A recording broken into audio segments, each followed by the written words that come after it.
And now, let us begin.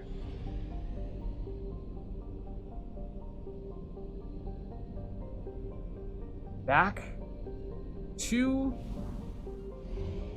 the Sarabarak system we go.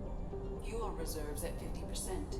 Which is, of course, where we will find none other than the Omega-4 relay. As I was saying, technically speaking, I believe the first time you get access to the Normandy, you are in and around Omega, so that Omega-4 relay is staring you straight in the face right from the beginning, but not until the very end of the game are you actually looking to go through it for what is, ultimately, none other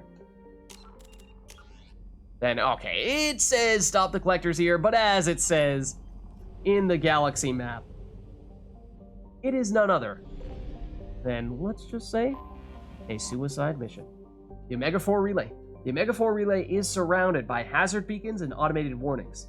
Over the last 1,000 years, many ships have attempted to pass through it, but none have returned. The only ones to pass freely back and forth through the relay are the mysterious collectors. There are many theories why ships never return from Omega-4. Some say there is a black hole at the far end. Others, mostly the impoverished underclass of Omega, believe there is some form of earthly paradise. Most, however, simply think that the collectors capture or destroy those passing through the relay. And that is one of the reasons why we wanted to make sure that we had the Reaper IFF before we went through this relay, but we have the option, we can do it, and so we shall. Please confirm destination, Shepard. The Reaper IFF is online, but there is a chance that the Normandy may not survive the Omega-4 relay. Once we are en route, we are committed. Okay, so, needless to say, this is a point of no return. We did make a point of checking with Joker to understand what the status of the Normandy is. Is it up to snuff? He said, yes, it is. We asked Jacob, what is the status of the team? Does it seem like people are ready for the final mission? He said, yes, people are all in. So in that case, you could say, oh, wait, I need to make sure everything's ready. But no, we just did that. We are good to go. We have to rescue our crew. The collectors took my people. Time to go get them back. You got it, Commander. Plotting a course for the Omega-4 relay. ETA about 2 hours. I'll let you know when we arrive.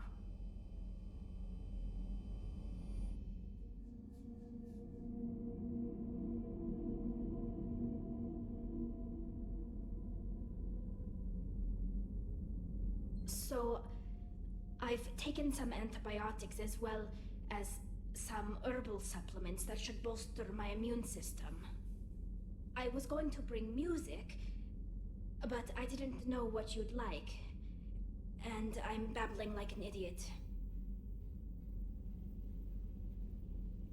Okay, so here, you may have realized, or you may have noticed, that Tally made some mention of, well, I really want to make sure we get the chance to do something.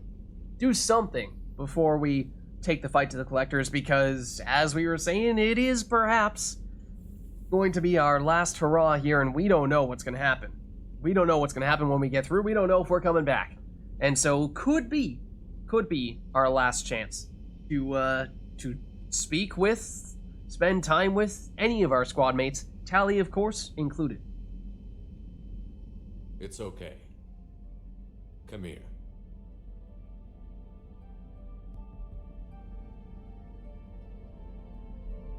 I just don't want to. I want this to work. I've thought it over.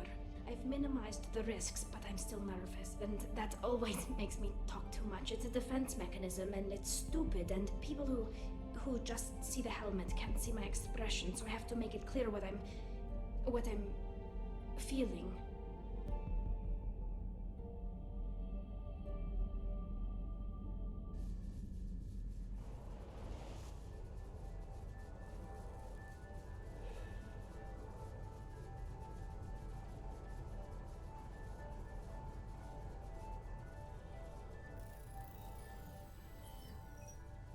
Shepard, I wish I had more information for you. I don't like you heading through that relay blind, but we don't have much choice.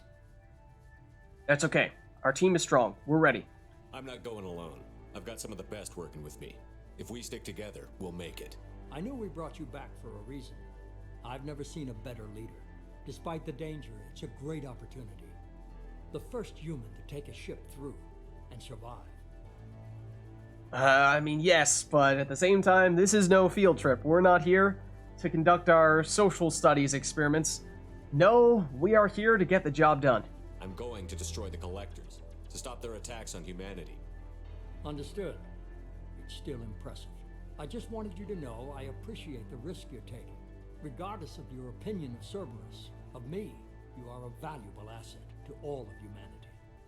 Be careful, Shepard.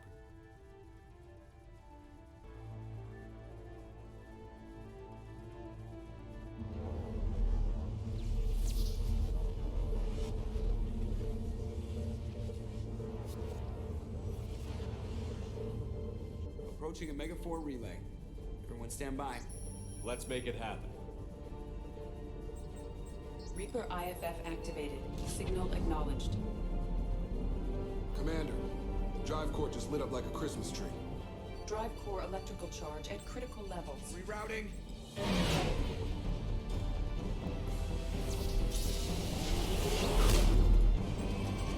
Brace for deceleration. Oh, shit!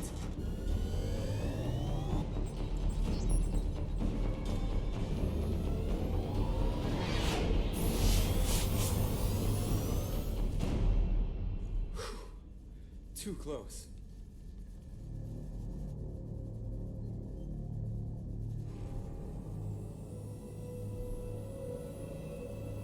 So we're through.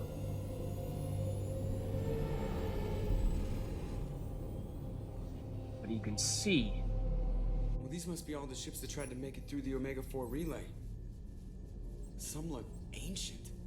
I have detected an energy signature near the edge of the accretion disk. Of course, it's at the end of the accretion disk. Has to be the Collector base. Take us in for a closer look. Nice and easy.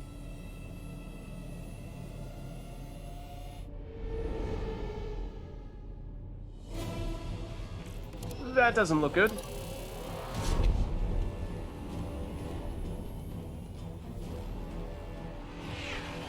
Careful, Jeff.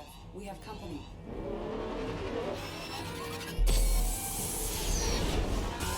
Taking evasive maneuvers.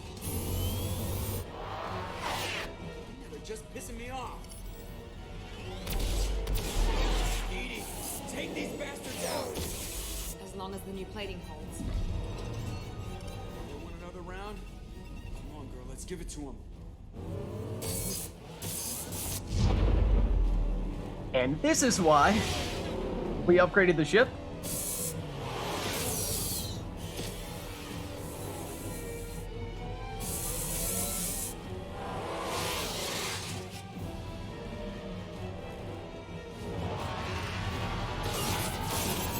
Alert. Hull breach on engineering deck. It's in the cargo hold. I'll take a team and deal with the intruder. You get the rest of them off our tail. Aye, aye, Commander. Alright, so we are through the Omega 4 relay, and well, at least we have initially survived the trip, but it is far from over now. We've got some collectors or something like that. Look like giant floating eyeballs that are causing some trouble. Apparently they've gotten into the cargo hold at the bottom of the ship. So in terms of who we want to bring down here with us, good question. Actually, not entirely sure who we want to go with here. I mean, Miranda is, of course, our go-to for, well, a little bit of everything. So she's probably a safe bet here. I'm thinking maybe we go with a combination of her and then who would we like other than that?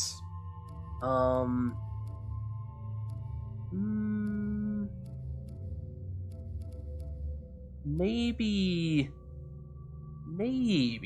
Garrus? Sure. In terms of our powers here, Shepard, as we've said before, does not have any additional squad points we could spend unless we want to put it in cryo ammo, which I mean, I suppose technically we could do. Put 1 point in it, but no thanks. Then Miranda, we were basically waiting to get our last few points that we could go all the way up to maximum overload. And might be worth taking a look here what we have going for Garrus, because he also has overload. He's on area overload. As for Miranda, on this occasion, obviously we don't have much time left. So we can tailor our choice very specifically to the situations we expect to find ourselves in with Miranda going forward.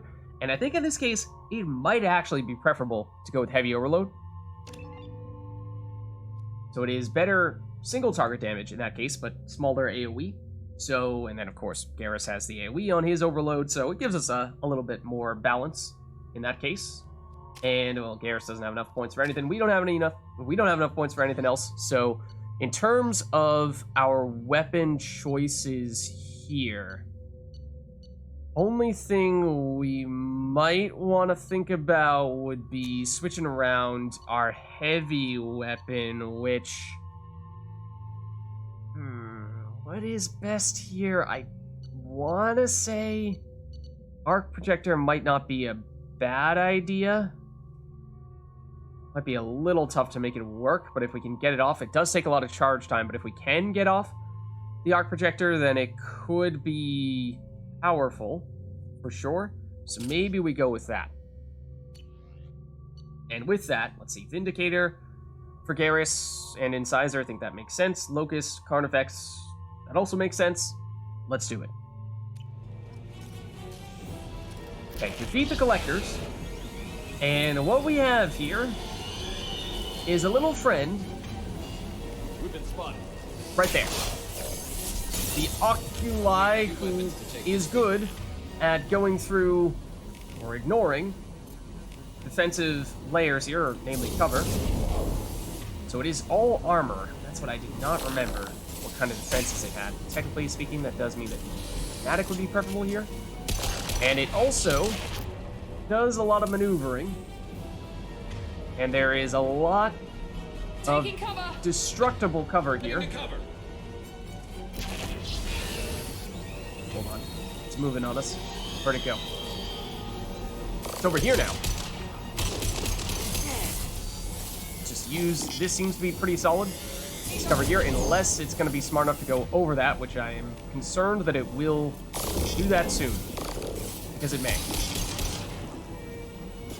So yeah, I brought the arc projector because I thought it had barriers or shields, but obviously I was mistaken.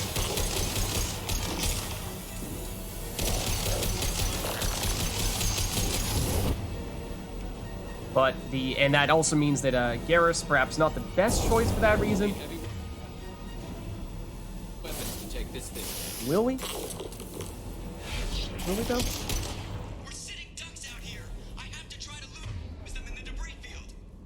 So yeah, Garrus not the best choice in that case, unless we were to have activated his ammo effect, but Miranda with the warp definitely helped. Now read. Our kinetic barriers are not designed to survive impact with debris that size, Chuck. Well, I guess it's a good thing we upgraded. We're going in. That it is. So remember, we upgraded our cannon, we upgraded our armor, and we upgraded our shields. And it seems like we are putting many, if not all of those things to the test here. Kinetic barriers at 40%. Reroute non-critical power. This is gonna hurt.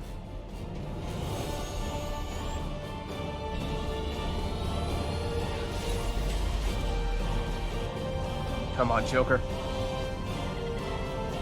Damage report. Kinetic barriers steady at 30%. No significant damage. Take the helm, Edie, and keep it slow. See if we can avoid any more attention. I have detected an enemy heading for the cargo hold. I'm afraid That thing again. This one's up to Shepard. we have not lost their attention. Okay, so it is another Oculus. And this time we are in a slightly different spot here, and then we can see where they broke through, right? We still have the same team. It is still Garrus and Miranda. As I was saying, Garrus is maybe not the best of choices in hindsight. Let's activate our secondary ammo while we still can. We know this thing is using armor. And it is very aggressive when it comes trying to track us down like this. but it is also very keen on attacking Shepard, and Shepard specifically. So if we can, we try to keep it occupied, and have our teammates dish out a lot of damage to it. And just remember, as it's running around, and it does seem to be changing positions here, let's just make sure people are on their best armor weapons, and that does appear to be the case. We are about to run out of ammo on the Matic, though. And I'm not sure. Power cells here would give us ammo back. That is going to be easier said than done to get there.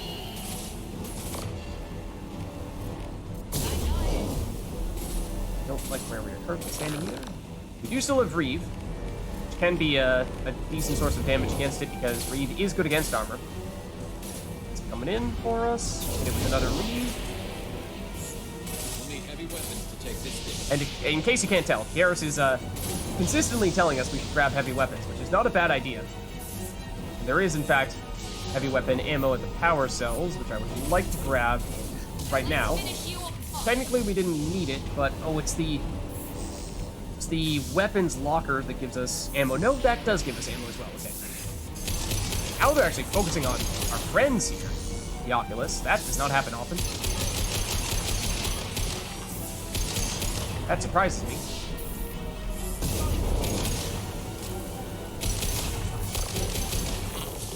Let's not stand next to it. I imagine it'll stay dead this time. I hope so. We're about to clear the debris field.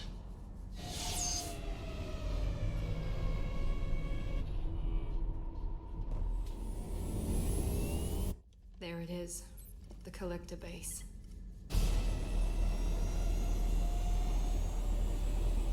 See if you can find a place to land without drawing attention. Too late.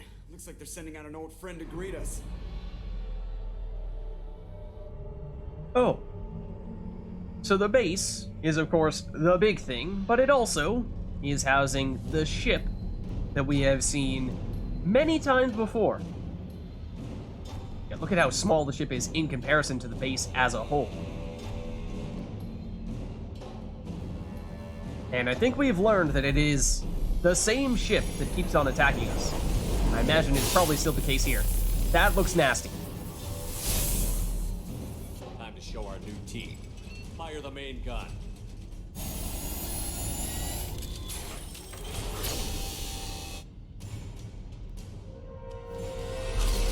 How do you like that, you sons of bitches? Get in close and finish him off. Everybody hold on, gonna be a wild ride.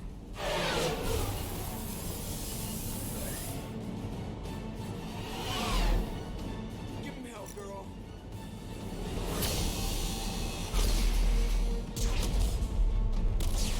Ooh. Look out!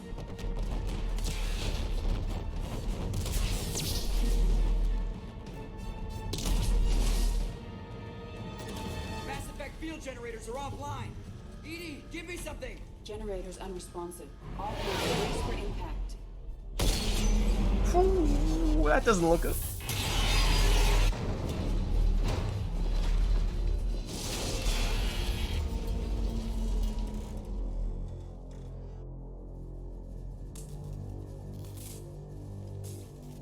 Joker, you okay? I think I broke a rib. Or all of them. Multiple core systems overloaded during the crash. Restoring operation will take time. We all knew this was likely a one-way trip. Well, we'll see about that. Our primary objective is to destroy the station and stop the collectors. At any cost. Well, then we're off to a good start. What's next? Is the ship safe here where it is currently crashed? How long until the collectors find this landing zone? I do not detect an internal security network. It is possible the collectors did not expect anyone to reach the base. Well, if we're lucky, their external sensors were hid like we were. They might not know we're alive.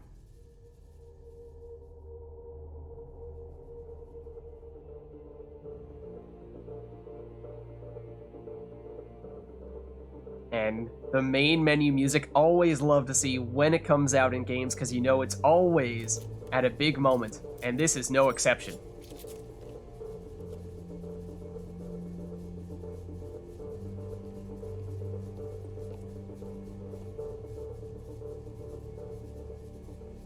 This isn't how we planned this mission, but this is where we're at. We can't worry about whether the Normandy can get us home. We came to stop the Collectors, and that means coming up with a plan to take out this station. Edie, bring up your scans.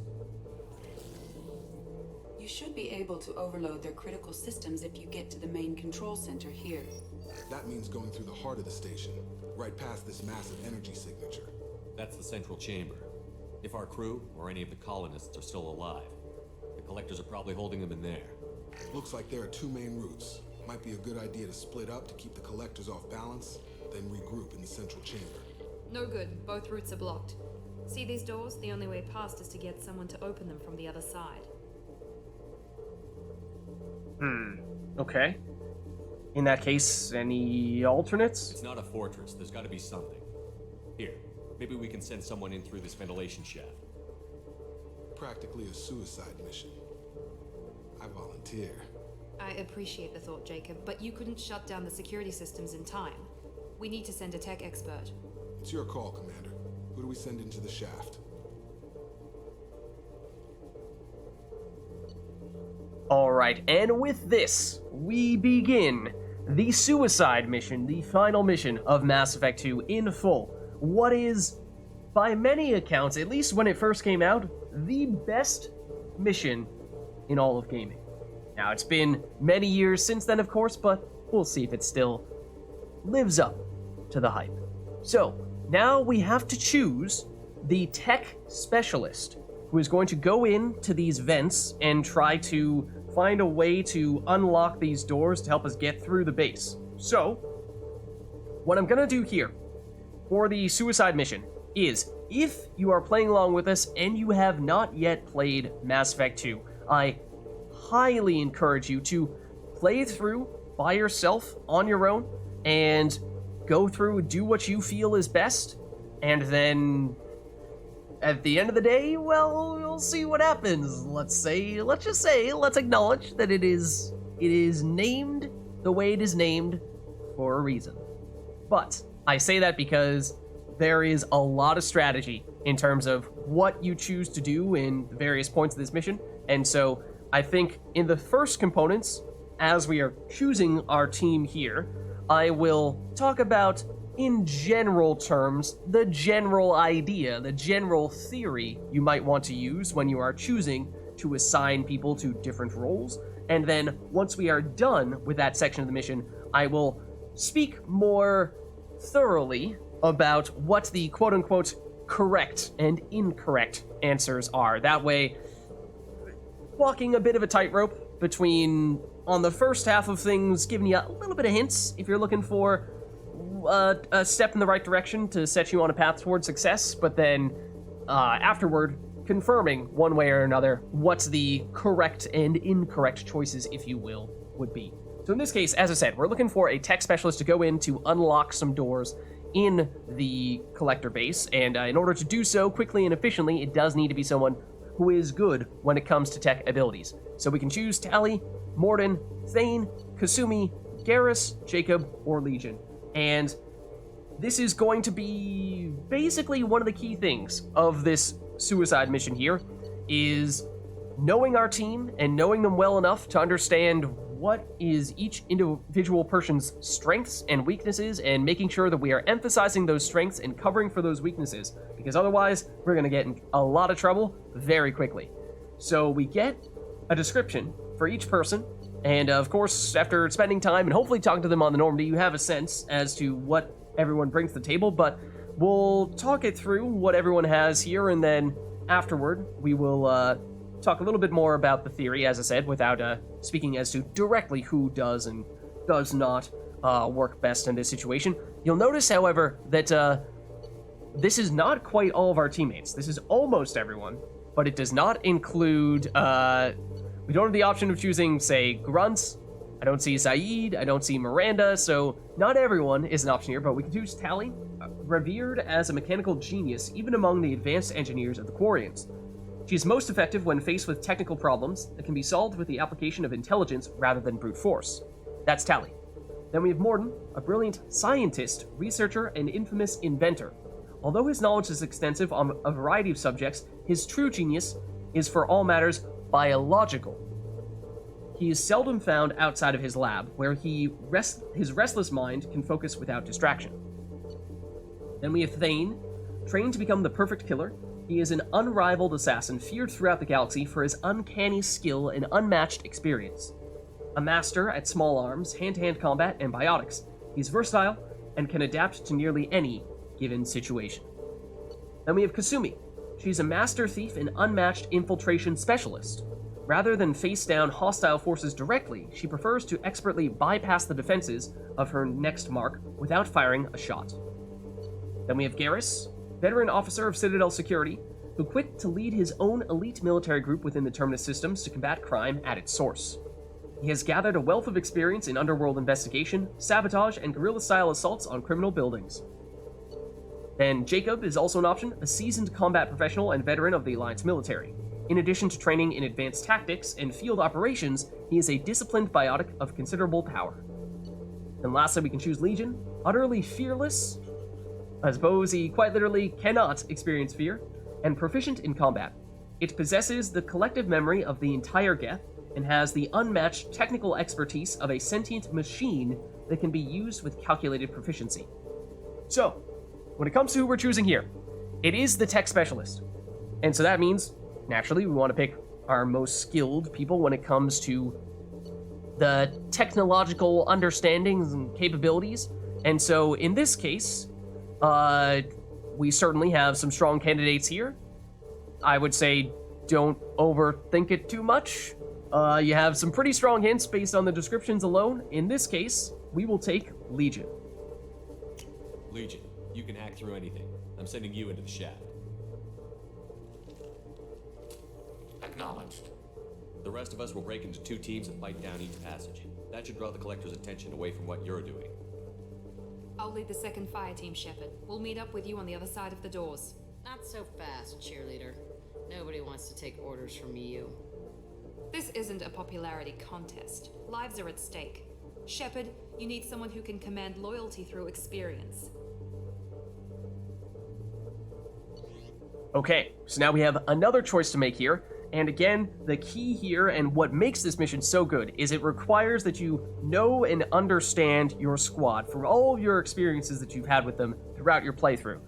And it is truly a test in that sense. So we're looking for the specialist in this case to be the leader of the alternate squad. So to talk a little bit more about the plan so you understand what the context of this is, we'll have that person that we first chose, namely in our case, Legion, going through the shaft, and they are the tech specialist, trying to unlock the doors for us. Meanwhile, we will have 2 other groups. One of them will be led by us, Shepard, bringing 2 other people, as we often do. The other one will be led by someone else who we are choosing here. So in this case, what we are looking for is someone who we feel confident in leading a group of other people. Now, that doesn't necessarily mean that we're looking for someone who is an expert when it comes to doing a bunch of damage with weapons and what have you, not necessarily a military expert, as much as specifically their leadership qualities here, so they can guide their team to success. So once again, we have Tali, we've read about her, we've read about Morden. We do now have Zaid as an option, ex-Alliance military and one of the galaxy's most famous bounty hunters. A veteran of decades of waging war for profit, he is determined, skilled, and deadly on the battlefield. We also have Grunt available for the first time. Designed and manufactured to be the ultimate Krogan and the perfect warrior, he understands little about his world apart from love of conflict. In war, he is the battering ram and shock trooper, a moving wall of hard scales and steel. Also have Samara available for the first time. One of the honored and feared Asari Justicars, her incredible biotic powers have been honed to a devastating weapon by a fanatical adherence to a strict code of justice and the immense wisdom that comes with centuries of experience. Then we have Jack. Also, I believe this is the first time we've seen her. I don't think she was an option with the first choice. Regarded as one of the most dangerous criminals in the galaxy, her capacity for violence is matched only by her iron will and obsessive resolve to destroy her enemies. She was subjected to experimental drugs and illegal medical procedures as a child to enhance her already prodigious biotic talents. Then we have Thane, who we've read about before, as with Kasumi. Garrus, did we see the other people before? We just didn't scroll down all the way? Perhaps. We have Garrus. Miranda is now, I mean, maybe she was there before and we just didn't scroll down all the way to see her, but she is here as well, and I think this is the only person remaining that we've not yet read up on. Genetically manufactured to be superior in every way. She can move effortlessly from formidable biotic and superior soldier to brilliant tactician and vigilant guardian. So, of course, she was the one who initially offered to lead this second group. As I was saying, we are not necessarily looking for someone who is a combat expert as much as we are looking for someone who we trust to lead a team of other people in the absence of Shepard. So who is the best leader on the team, you ask? And for this purpose, I'm going to choose Garrus. Garrus, you're in charge of the second team. Well, at least he knows what he's doing. That he does. Of course, we learned from the Shadow Broker and the dossiers we saw there that Garrus, Shadow Broker had said, was just getting held back by working with us and had more potential than we were getting the chance to see. So perhaps we give him the chance to shine here. Okay, but now that we've chosen who is doing what, let's just be careful. I don't know what we're gonna find in there, but I won't lie to you. It's not gonna be easy. We've lost good people. We may lose more. Okay, so given our hype speech here, lives depend on us, or it's time for payback. Now let's focus on the plus side. We're trying to save people. It's not about revenge, it's about saving people. We don't know how many the collectors have stolen. Thousands, hundreds of thousands. It's not important. What matters is this. Not one more. That's what we can do. Here, today. It ends with us. They want to know what we're made of? I say we show them, on our terms. Let's bring our people home.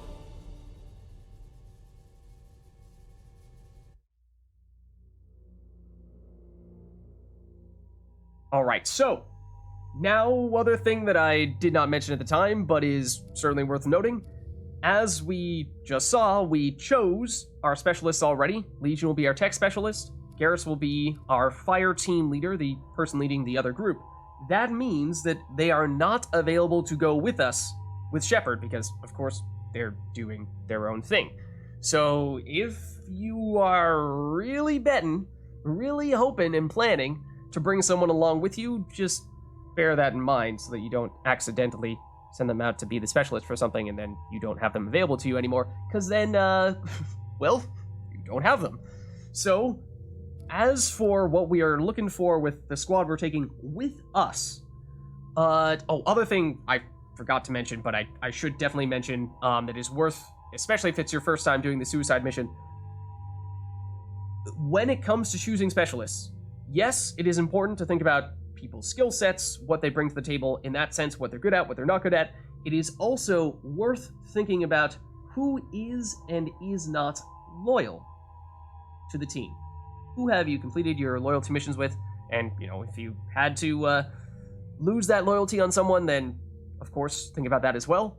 But I won't go into too much detail above and beyond that. I'll talk more specifically about what does and does not work once we are done. But as for who we want to take with us, I mean, we're attacking a collector base. So presumably we are expecting a whole lot of collectors. And we have had specific people that we have succeeded against collectors. And number one, without a doubt, has been Kasumi. Because her flashbang grenade is basically just off spray for Harbinger.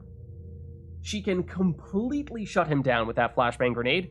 And so it is amazing, as we've seen against collectors in the past. So that means she's basically an auto-include, and arguably, you could justify, certainly if you're not going to take Kasumi with you could certainly justify taking the flashbang grenade as your bonus power for Shepard.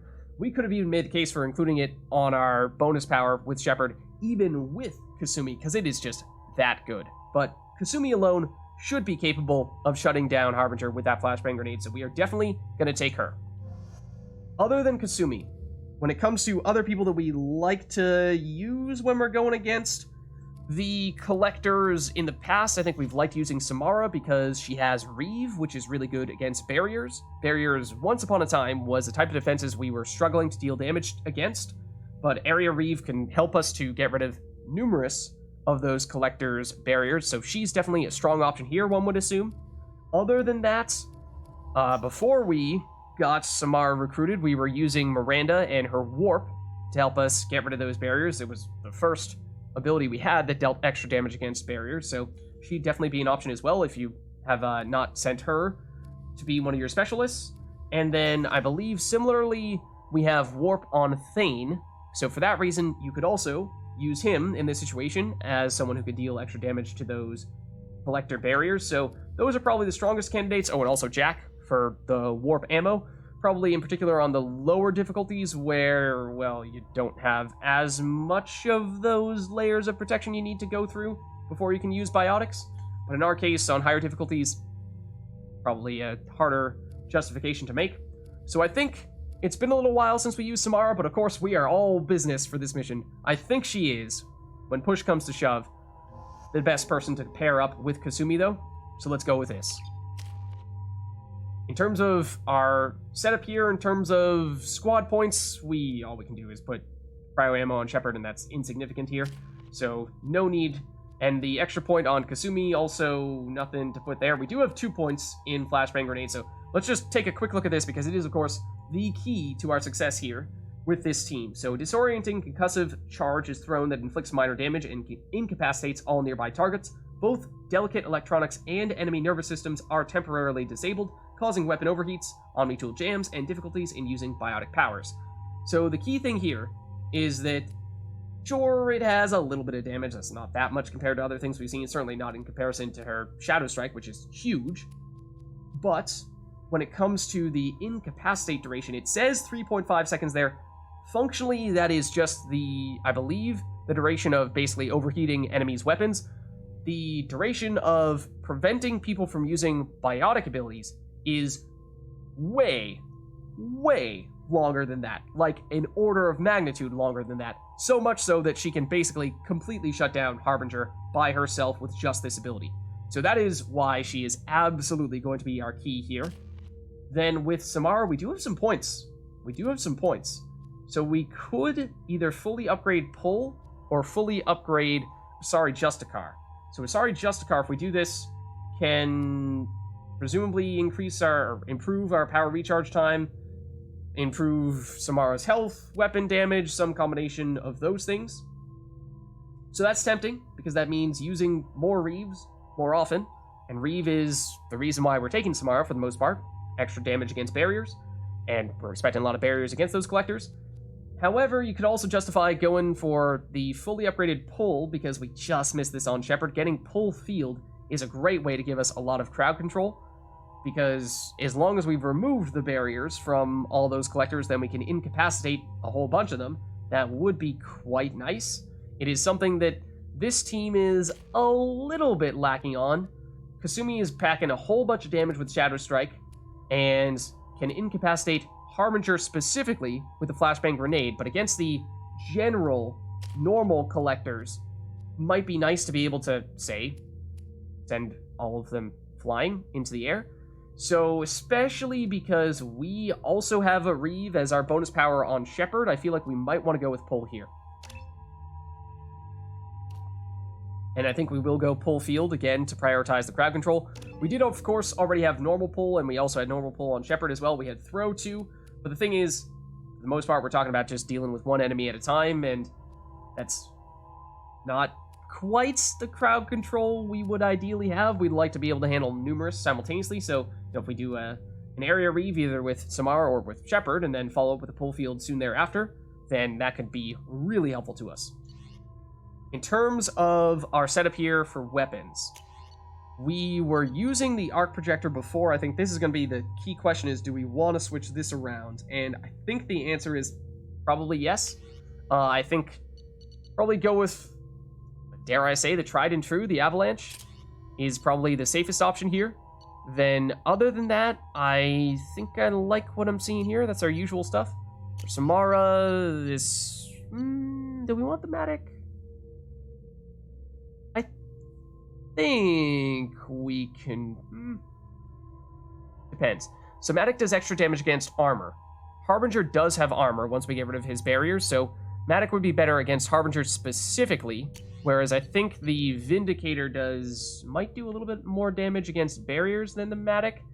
So, I mean, assuming that we are getting rid of barriers relatively efficiently with all of our Reeves, I think we prioritize getting rid of the armor with Matic. So we'll stick with that. Okay, Locust works fine for you. Kasumi, Locust, Crown Effects, makes sense. So I think we're all set. Let's do it.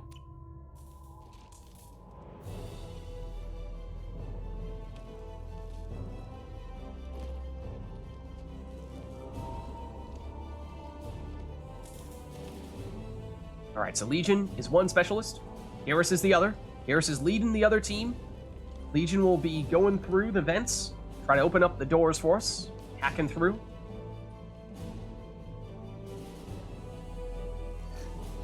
Alright, and before we get moving, let's save. Immediately. Okay, so, journal update.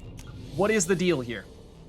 We've got, well, update for both Collector Base and Stop the Collector. So, Collector Base, Infiltration. In order to reach the main control chamber, the assault on the Collector Base has been divided into 3 teams. One team member is proceeding through the ventilation shaft, namely Legion, while 2 teams distract the Collector forces, one led by Shepard, the other led by Garrus.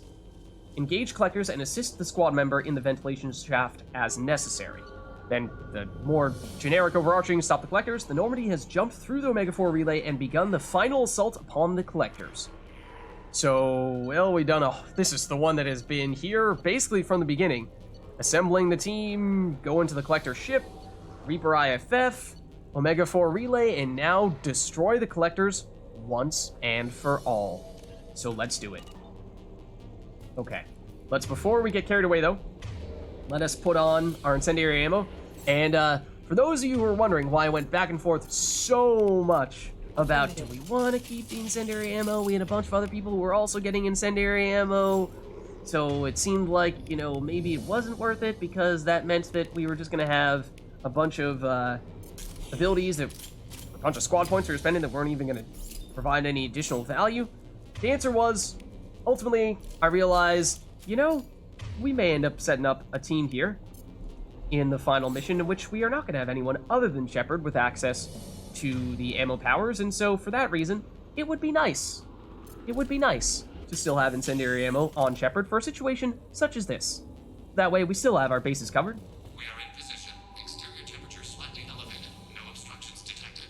All right. Second team, are you in position? In position. Meet you on the other side of those doors. All right. Let's do it, guys. Let's do it. We're moving in. They've seen us. We got Collectors. We're taking heavy fire, but we're moving forward. Okay, let's go maybe this side. Watch out! Reinforcements coming in! Oh. Okay. Going dark. That there are.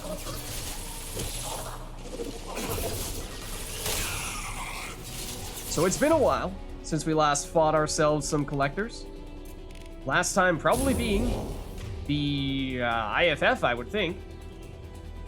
So, of course, we brought the Reeves. Should be very effective against these guys. That guy was, like, on the edge of death, and I kind of assumed that he was just going to go down because, well, we kind of had him on the edge there. So this would be a situation in which a pull from really anybody could be useful. I mean, also Reeves to finish him off. But I was going to say area pull. Oh, you are starting to flank us, and that is not cool.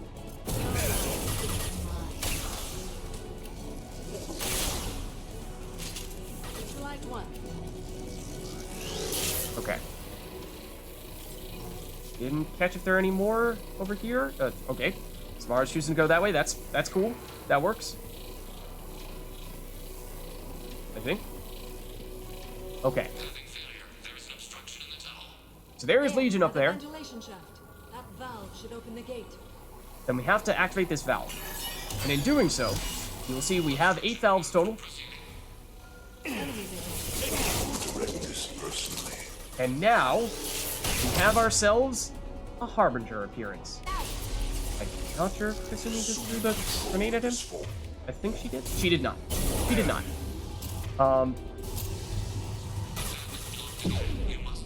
So here's the thing. Kasumi, you are here specifically to throw this grenade at Harbinger. So please do so. Please do not die here, Shepard. So Harbinger will try to walk right up to us, but will be incapable of doing anything to us, or at least should not be capable of doing anything to us. I don't even think he can melee us if he wanted to. As you can see, he may be able to trap us in this corner, though. But more importantly, you see this bottom right corner. Specialist in danger. So we need to act quickly here. To activate this, or remove this heat exchanger, because once again, Legion is stuck up here, and if we wait too long, then Legion will actually, well, get fried. And that's no good. However, importantly, there is no reason, there's no benefit to activating this early here.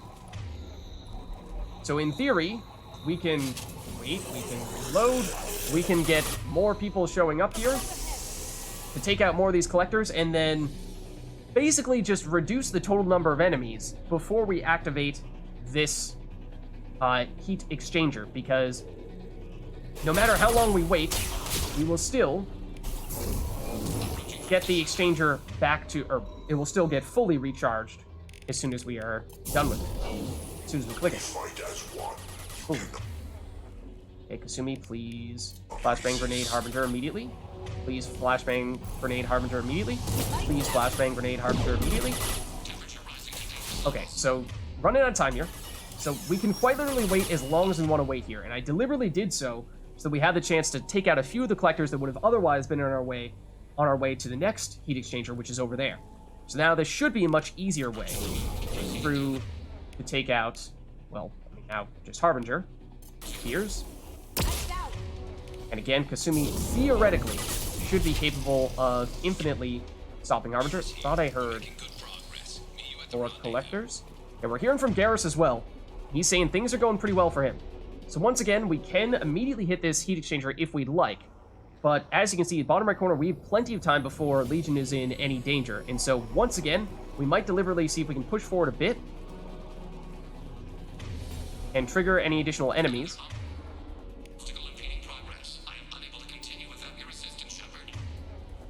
But I don't see any at the moment. So why don't we pick up ammo here, or at least reload, hit this, and then carry on. Okay, and there's the next one right there. Quite close, so that's good. You can see Legion immediately. Before we activate that, once again, let's see. There do appear to be additional collectors here. If we can deal some damage first, that would be great. Harbinger immediately lands in here.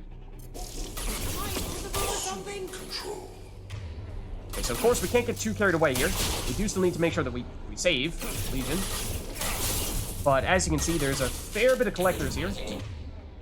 So we want to try to weaken them to make things a little bit easier. We'll do it now. Theoretically could have gone a little bit more. Dealing a little bit more damage first. So yeah, as you can see, this has the potential to be a tough spot here. Yeah, it might have been worth, more so than any other time, making a point of taking as many of these guys out as possible. Let's make sure we get rid of the drones, because I believe we might have gotten rid of Harbinger. And that means he will try to repossess somebody if we don't take people out quickly. And he will prioritize getting rid of the weakest enemies first. Yeah, so he did repossess a drone, which is unfortunate. Let's immediately flashbang grenade him. I will direct this personally. So he should be, despite the glowy eyes, incapable of doing anything to us at the moment. And just keeping an eye out for where we ought to go next. It looks like the answer is over there. So let's review and then get moving. Oh, and there are more. There are more collectors, I'm afraid. So I think the ideal answer is actually to flashbang grenade Harbinger and then just leave him alone for as long as possible. So that's not really going to work this time when he is basically dead. But that's the theory, at least. Because what that means... Oh, and the specialist is in danger. I think it's over there by... Or is it that one over... All the way over there? We might need to be careful here. Was more ammo there, but I think we're hopefully doing okay in that sense. But yeah, I see the green light there. You do need to do all of the resets in a row, with one exception, and this is not that exception. So we do need to make sure we don't skip any. I thought I saw one over there, though. I think it's right past this collector here. But what I was starting to say was, I think the ideal solution is actually use the flashbang grenade to disable Harbinger and then just leave him there. Don't kill him, because if you kill him, then he will repossess someone and then just continue doing that. Whereas if you leave him in his incapacitated form when he's flashbang grenade, then he's just standing there doing nothing, and he's not going to possess anyone else because Harbinger possessed collector is still there. So that is kind of the ideal solution. So let's make sure we prioritize. Yeah, that's our spot. Yeah, see, this is what happens is then Harbinger will repossess people continuously. If we do take him out, we can of course flashbang grenade here, but now, let's see, Legion does still have time, so we don't need to rush this too much here. Let's not get too carried away. Okay, these guys, at least some of them, are barrierless. So let's use our pull to get all of them up into the air. That buys us some more time. Then Harbinger is being dramatic, but he'll get as close as he can to us. Cannot actually do anything to us. Let's just make sure we keep the flashbang grenade on him, otherwise he can start to do things to us. I think we pulled those collector... I was going to say, thought we pulled them directly off of the platform. No, this one is here with precisely 0 life. That's Kasumi. Okay, just make sure it's not a collector. Okay. So once again, can take some time here to try to either spawn in more collectors preemptively or reload, get more ammo, what have you. Because we have some time before Legion is mission critical here, but I suppose it doesn't seem like there's too much else for us to do here. Okay. Oh, we can actually save here. I'm surprised. There are autosaves, I think, more or less after each of the obstructions, but this one's quick. Okay, I mean, once again, I suppose, let's see. Yep, there might be some additional collectors we can take care of before we reset our timer by using that item. That might have hit the wall. How are you still alive?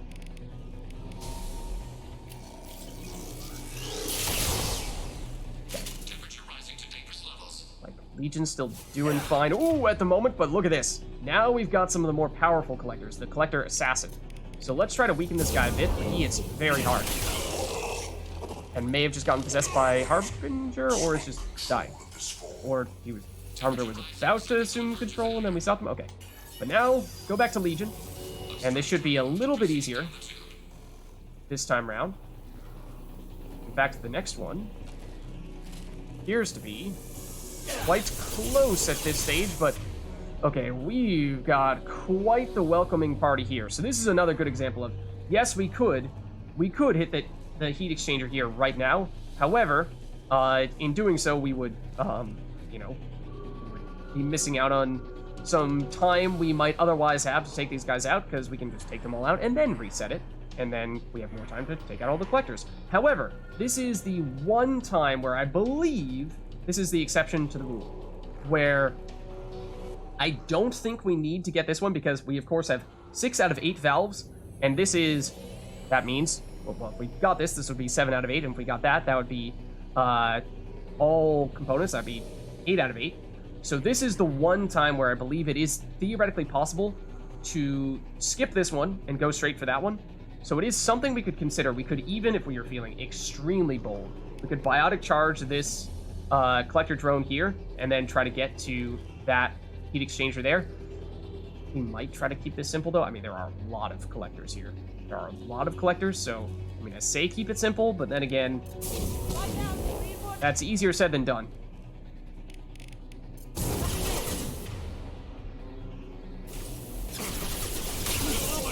Ooh. Stay in cover, please. That is not good. That is very, very not good. Harbinger's over there. Let us disable you. Okay. Legion is now officially in danger. I'm in danger. Let us read, and then have Samara do the big pull field. Try to pull, yep, got at least 2 people there, so that's good stuff. Then we'll reeve again. Let's make sure Kasumi is keeping the flashbang grenade on Harbinger. And now we do theoretically have time to just make a push for this. That may be worth doing here. Very least, let's get rid of that drone. And let's flashbang you again. Probably overkill in that case, but alright. Sure. Well, as you're saying, technically you shouldn't really kill Harbinger in this situation, but the squad mates probably will nonetheless. That was 7 of 8, and that's 8 of 8. And that's why you theoretically can skip number 7, because 8 is right there, and there's a lot of enemies, but if you're capable of rushing it, you can go for it. Here's Garrus, and here's Legion. We're in position. We need this door open, now! Go, we'll cover you! Come on, Legion.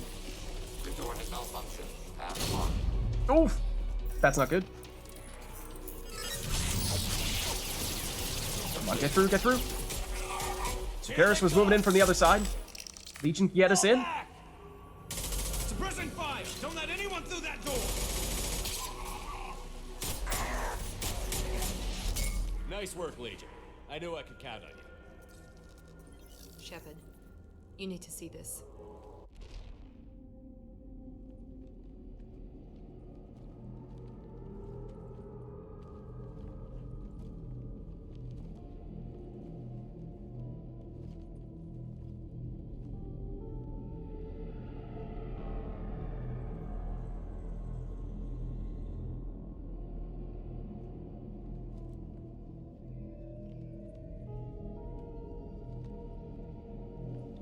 Looks like one of the missing colonists. How on earth can you tell?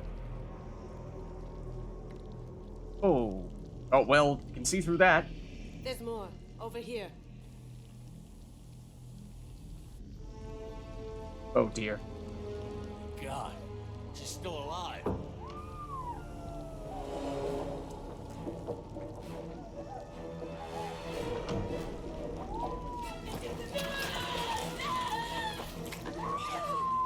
Get them out of there. Hurry.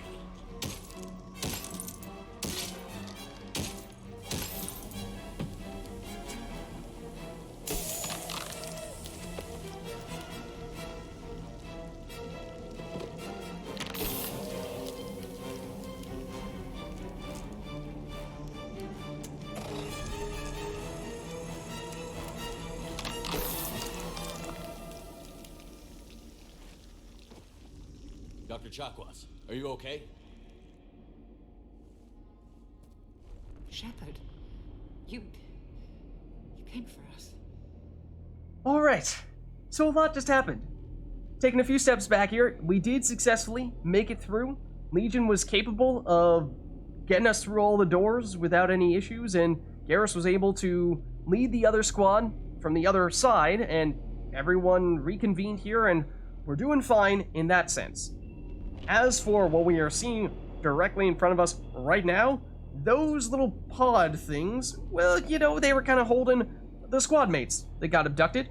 First one we saw was Lilith, which the name may potentially ring a bell. You may be wondering, who the heck is this person? Why do they have a name? I don't have any recollection of them at all.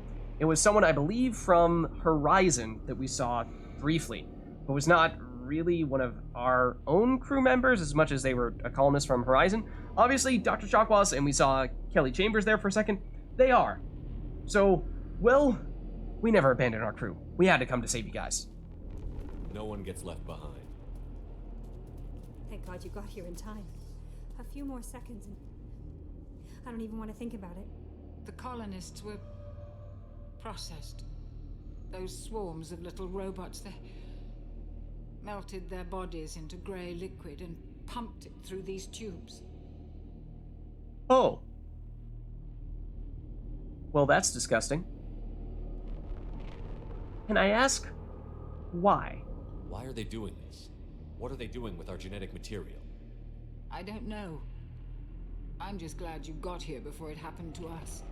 So are we. But we still have a job to do. We've done well so far. Let's hope we can finish the job. Joker, can you get a fix on our position? Roger that, Commander.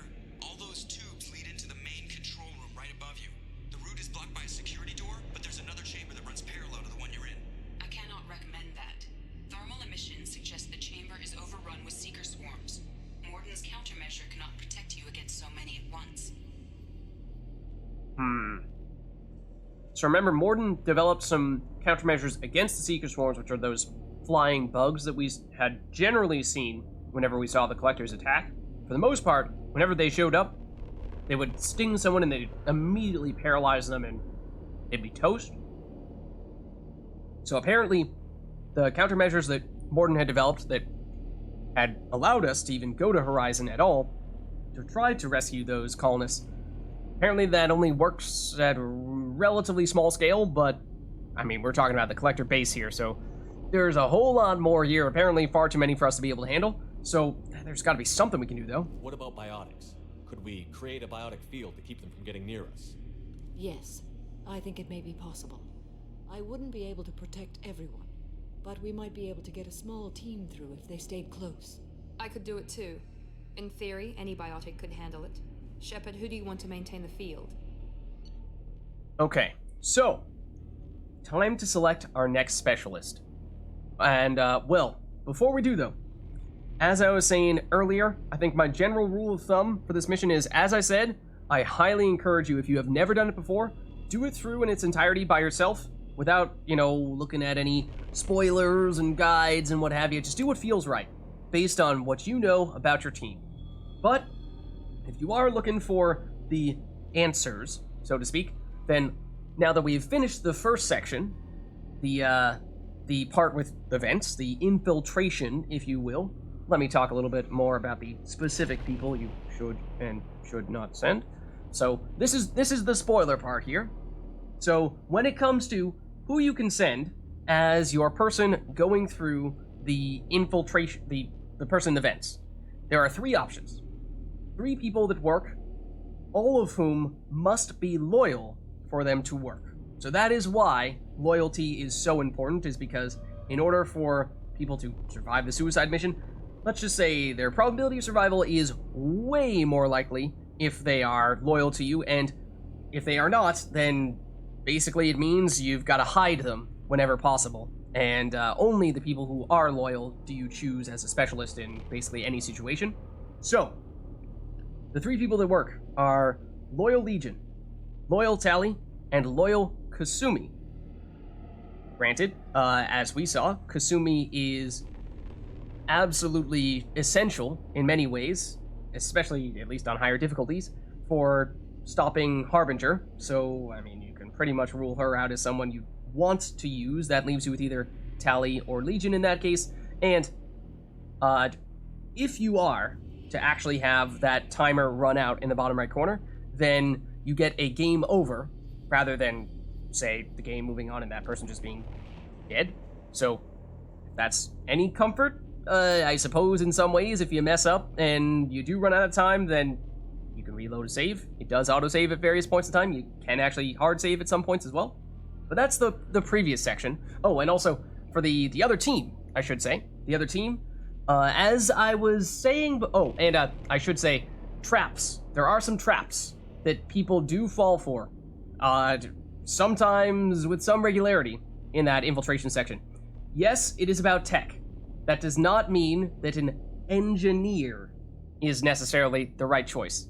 Because if you want to be technical, Morden's class is technically engineer. However, remember that he is a biologist by trade, not a computer hacking wizard of any variety. So, Morden, don't do it. It won't end well. Similarly, also a bit of a trick answer, Garrus does not work. For all of his calibrations, he does have some tech abilities for sure, but he will not succeed. And so, would not encourage you to use him in that case. But as for the person leading the other squad, as I was saying, the priority absolutely is leadership, not so much just raw combat abilities. And so, for that reason, that means there are, once again, 3 people you can bring in that case. And once again, you are looking for loyal people specifically. So those 3 would be loyal Garrus, which is obviously what we did. Loyal Miranda also works. And loyal Jacob also works. Those are your 3 options there. Which, for the most part, I suppose makes sense as the best leaders on the team. I mean, Jacob is, in many cases, playing second fiddle to Miranda for most of the campaign, and so that one perhaps a little bit of a surprise. But the potential traps there, of course, being, as I kind of hinted, the combat people. You know, just because they're leading a group through the enemy's base does not mean you're looking for it to be Zaid, who, remember, is a mercenary who usually works by himself. Grunt, who is bloodthirsty and sure is great in solo combat, but is not exactly much of a leader. And so for that reason, those 2, perhaps the other ones that would be most likely to trick you into getting chosen for that. But anyways, that's all about the previous one. This is my sign that we are done talking about spoilers. That being said, I did not say from the get-go that was going to be the sign that we are done talking about spoilers, but we're done talking about spoilers. For this one, general rules of thumb. So, of course, biotic specialist. So, in this case, my advice to you is just don't overthink it. We have Samara, who has been training in biotics for hundreds of years. We have Jack, who is quite literally the strongest human biotic in the entire galaxy. So, let's take Jack. Jack and I will take a small team through the Seeker swarms. The rest of you provide a diversion by going through the main passage. We'll open the security doors from the other side and meet you there. Who should lead the diversion team? Okay, so once again, similarly to what we saw last time round, we have the choice of picking someone to lead the other team, the diversion team. So this does mean, once again, that the specialists that we are choosing are not people we are allowed to bring with us and Commander Shepard. So if you have someone that you absolutely feel as though you must have come along with you, then try not to pick them so you can actually take them with Shepard. But for this person, once again, we are looking for a leader. Someone who is good at guiding another group of people through the base, not necessarily their core combat, their raw combat skills, as much as just being good at being good under pressure. And so for that reason, I think we will go, once again, for Garrus. I mean, we do have... Okay, yeah, so you can scroll down further. But we will go, once again, for Garrus. He did us well last time, and I think he'll do us well this time as well. I'll keep the defenders busy. You slip around the back. What about me and the rest of the crew, Shepard? We're in no shape to fight. Commander, we have enough systems back online to do a pickup, but we need to land back from your position. We can't afford to go back, Shepard. Not now. Phew, okay, so now, here's the thing. What Dr. Chalkwas is saying is, we've got all the crew members we just rescued, and what are they supposed to do? Dr. Chalkwas is no soldier. Kelly Chambers is no soldier. Other crew members that we rescued, they're not soldiers, they're the engineers and what have you that keep the Normandy running, but they're not really fit to be charging through the Collector base, and so Joker says that the Normandy can pick them back up. However, they need to do so where we initiated the mission, so they would need to backtrack. Miranda says, oh, Shepard, I mean, we can't do that, we've got to press forward. And Miranda is right, but we could either say, alright, in that case, then we just press forward, and I suppose we just send those crewmates back and hope they find a way back safely? Or we can say, alright, maybe we're willing to have one person break off, one of our usual crewmates, break off from the rest of the team and escort them back to safety. And so, up to you to choose. Do you feel like you have a team member to spare, or do you feel like, no, we need all the help we can get, we need to have all of our options open going forward? So I will choose someone. You'll never make it without send them back. I'll send someone with you. And in this case, this is, well, I'd say, I suppose, the most, technically speaking, the most open-ended in terms of who you would like to take back with the crewmates. So other than that, I mean, my general advice to you would be pick someone who you feel like would not be as helpful when it comes to, you know, fighting a large group of collectors in the middle of a collector base. So for that reason, I am going to pick Morden to send back, a brilliant scientist, researcher, and infamous inventor, but he's not necessarily a frontline soldier.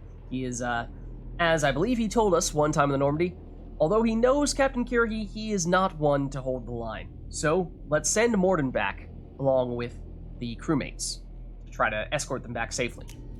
Joker, need location of landing zone. We'll meet you there. And he's also a doctor, so it makes a lot of sense. Let's move out.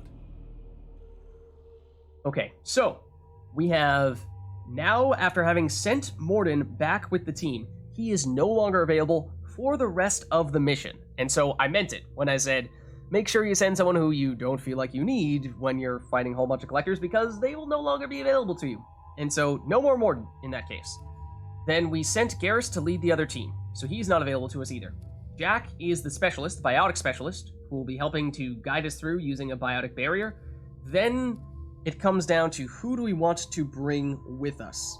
And in this case, I mean, once again, of course, it is very tempting to bring Kasumi with us, because she has that huge flashbang grenade which can single-handedly shut down Harbinger, which presumably is something we want to make sure we are doing regularly. So she's definitely going to be a strong choice here. But other than that, this one's a little tougher to say, because certainly you could make the case if we're expecting more collectors, that means we're expecting a lot more barriers, so that means having something like Area Reeve would be very helpful to deal a bunch of extra damage. So you could make a strong case for Samara. Likewise, you could make a case for Miranda, because she has the Warp, which also does extra damage against barriers. Likewise, for Thane, also has Warp, so he can also do extra damage against barriers. If you do not have Jack as your specialist, then you can use her for the Warp ammo. I mean, I suppose, you know, there are some of the people we're talking about here might be the other biotics, Samara, Miranda, Thane, other people you might consider taking as the biotic specialist, so you might be missing out on one of your options there.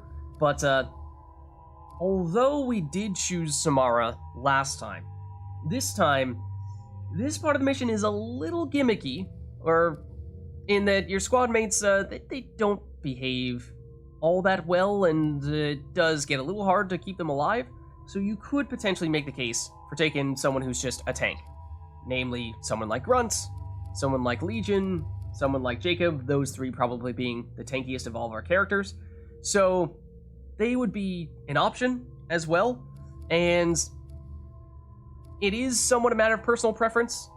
I might go with Legion here. I mean, I hate to be making the decision for this reason at this point in time, but we did miss out on the opportunity to use his unique sniper rifle previously, so perhaps, since he is at least a decent candidate, I suppose we can use that as a tiebreaker to get him in as our second squad member here. It does mean we're going to be a little bit lacking when it comes to damage, because Kasumi sure has the flashbang grenade, but that is mostly just for disabling people. The Shadow Strike is good for single target damage, yes, so she can take down one of the collectors at a time, whereas, I mean, if you compare that to Samara, though, she was capable of potentially hitting multiple collectors with that Area Reeve simultaneously, which was big, and the Pole Field, once we've gotten rid of all those barriers, could do a lot of crowd control, so that was really helpful.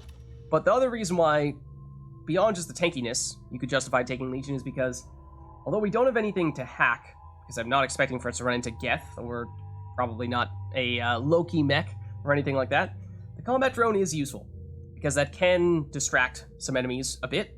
So it is crowd control of some sort, so he's basically a crowd control tank, but he does not provide the same damage that Samara provides. That's really the thing we're lacking with this team, is we have crowd control, we have a little bit of tankiness, but we don't have much in the way of damage, so don't love it for that reason. Samara would probably still be a more well-balanced team, but in the interest of giving Legion the chance to show off his new sniper rifle, we'll take him.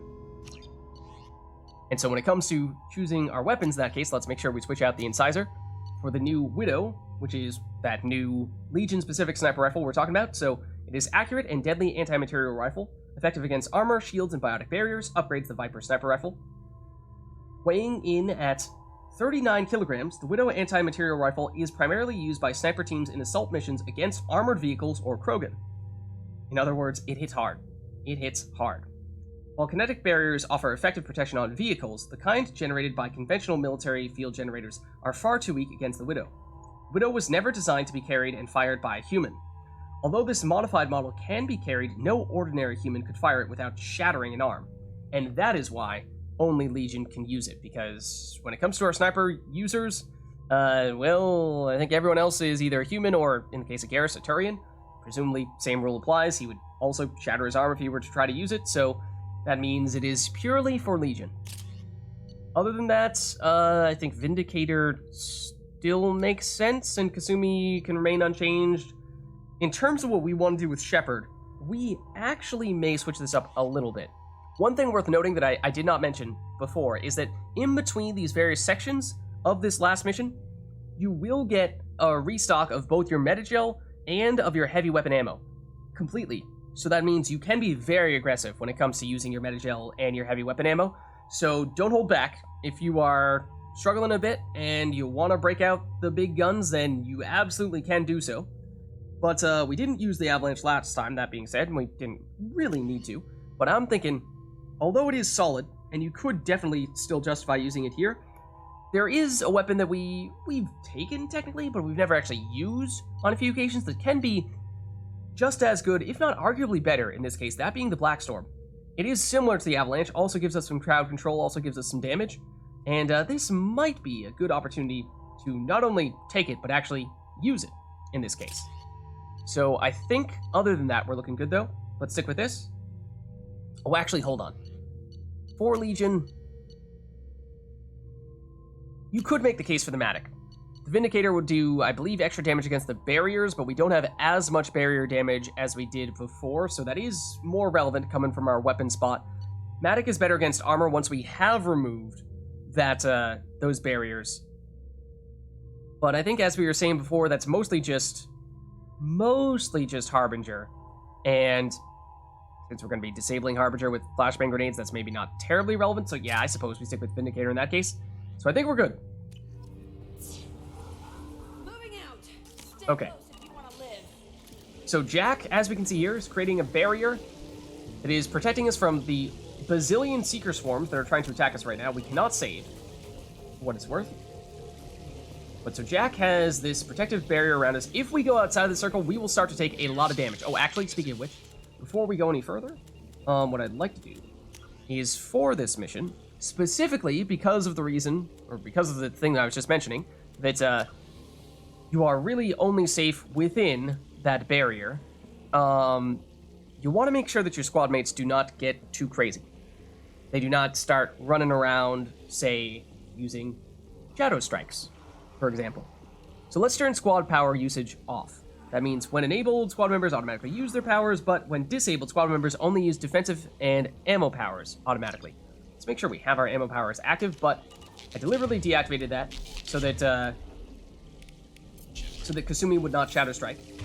And that way, you would not have to worry about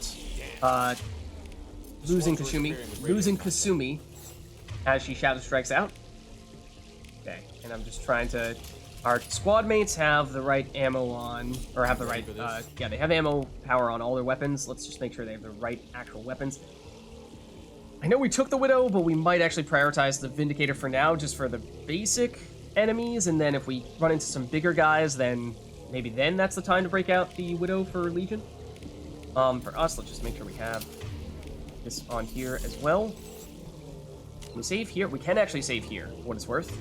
Sort of reached a stopping point of sorts, so let's do it. I think we got a brief mention from Garrus leading the other team for a second there, but I was kind of talking over him. So let's see, just make sure now that we have everything activated, we have the right weapons on. I think that is the case. And so what's going to happen here is Jack's going to take us through, and at various points in time she will stop and give us a second. I believe we can save whenever she stops, but when we're ready, Let's go, Commander. we move on. We actually want to get the plasma shotgun though. Let's keep this guy charged up. Incoming. And now we have friends, including but not limited to Harbinger. We hit, but seems to still be running around this corner. Okay, Garrus is on the move as well on his side. Harbinger. Chilling down there. Let's immediately flashbang grenade you. I can't fight back like this. Tell me when you're ready to move. So Jack cannot fight back when she's holding down the barrier. So that is worth noting. So that means that we are relying on Legion and Kasumi to deal the damage for us. Let's use Legion's combat drone to distract these guys. That is going to be the primary thing that Legion is here for from an ability standpoint. Oh man, and the music as well. It's the main theme. Okay, now, again, we don't really want to be shadow striking. Let's go back to, I suppose, another flashbang grenade just to make sure that Harbinger stays locked down. So we are going to be absolutely the primary source of damage here. So our Reeve is going to be a big deal. Oh, it's got some extra intensity to it as well. Okay, flashbang grenade again. Okay, Legion's drone is still going. We could pull, we could Reeve again. These guys are kind of far away, so I don't think we're going to hit multiple with the area Reeve, but we'll do it nonetheless. Okay, Legion's drone appears to have deactivated, so we'll Reeve here. Conserve Shepard's body if possible. Conserve Shepard's body if possible. I'm not sure we've heard that one before. Let's flashbang grenade. Keep you disabled. And so that's Harbinger there. We still have somebody else. Further back up there you are. Focus on Shepard. Okay, so it's just Harbinger now, it seems, and of course we've disabled Harbinger, but with the flashbang grenade, but the combat drone can do a somewhat decent job of it as well. It's kind of a suboptimal plan B if you must go that route. Technically, this is a Maddox situation, and this could be a Widow situation for Legion, but I think we'll be done, like, sure. Yes. Just so we can say that we used it at least once. Come on, Legion. Hit him. Target contact. Legion. Legion. Legion. Legion. Trying to give you a chance to shine here. We can hear him firing it, but All clear. Let me know when you're ready to move up, Commander. Okay, and one other thing to bear in mind here is, remember, we still need to stay in this circle. If we don't, we're going to start taking damage from the Seeker Swarms, but ammo could be at times hard to come by. So we want to be mindful of that, use our abilities whenever possible, and we may be able to duck out quickly for this. Get back in the barrier. There we go. We took damage pretty quickly, as you can see, but we got our ammo back, so that's good. And then we should be able to, save, because this is a sequence after having finished taking out those enemies where Jack has paused, waiting for us to give her the signal to move on, and that we shall now do. Ready to move, Commander. All right, Jack, lead the way.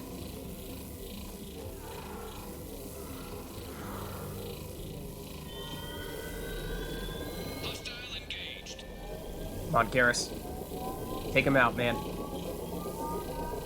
Hope things are going well on his side. I have to imagine that is going to be where our next group of collectors will be coming from. Hostiles, dead ahead. Yup. Oh, this time it's different, though. This time it's different, though. We've got some abominations and some husks. That means they've got armor. So, I mean, Reeve does still work. But it is perhaps... Well, I mean, maybe it's combat drone. There's more abominations, though. Let's prioritize them, because they go boom. And I suppose we can flashbang grenade at the moment. And here come, well, the big guys. That's Harbinger. We'll direct this personally. Let me know when you want to move. Okay, let's make sure we disable Harbinger quickly here. Nice.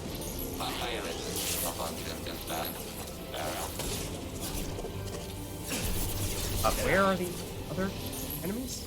Other than Harbinger? Kind of just seeing... Oh, they're hiding over here. Let's make sure that we keep the flashbang grenade on Harbinger. I mean, we should have a very long duration, but yeah, he's almost dead, which is not great. That means he is going to come back and repossess someone else. Let's get our barriers back. Oh yeah, he possessed. That time he possessed a guardian, I believe, based on how that collector is hiding behind the shield. So that's good. Usually he would prioritize possessing drones. So that means he's at least sacrificed one of his better troops. I am not sure if that hit him. It was a little concerning.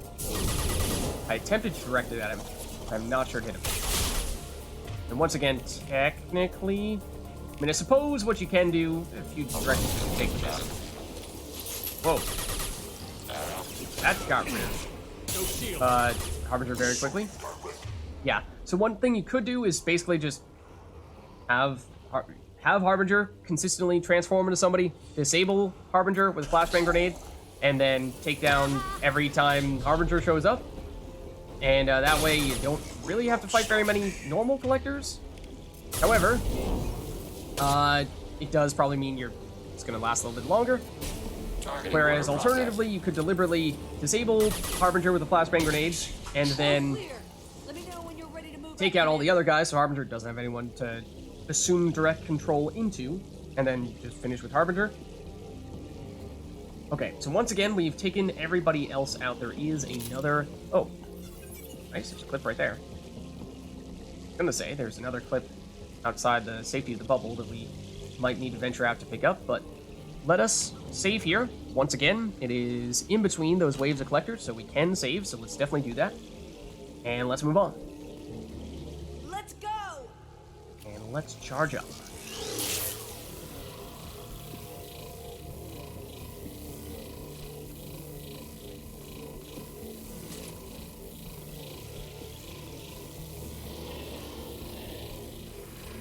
Technically missing a little bit of ammo. We could pick that up, but you might want to be pickier. Wait until we're more in desperate need of it.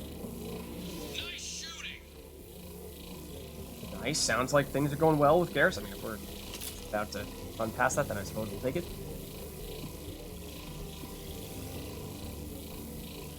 Could be a real firefight. I'll hold this position until you're ready to move out. Yeah, because we got a Scion over here. That complicates matters. Now, remember what I was saying before, that we do get our heavy weapon ammo and our metagels back at the end of this mission.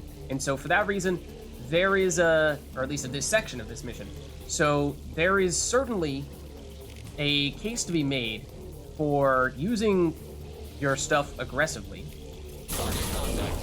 Especially when it comes to stuff that can take out all these guys more quickly.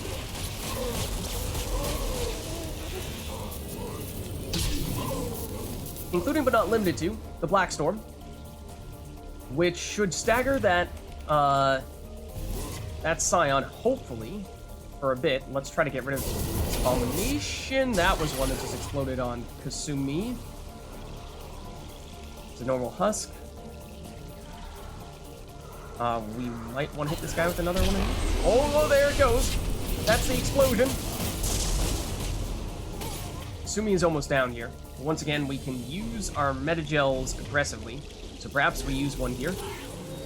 That Scion is still pretty lively, but that is the explosion component of the Matic, or not the Matic, we're firing the Matic, of the Black Storm. Scion's down. That should simplify things considerably here. Once again, though, we do want to try to be mindful of our relatively limited ammo. All clear. Let me know when you're ready to move up, Commander. Okay, so now would be a good time to say, grab that ammo right there. Get back in the barrier. Did we get it? I'm not sure we got it, to tell you the truth. Kind of got stuck in cover. Back in the barrier. My shields are down. There we go.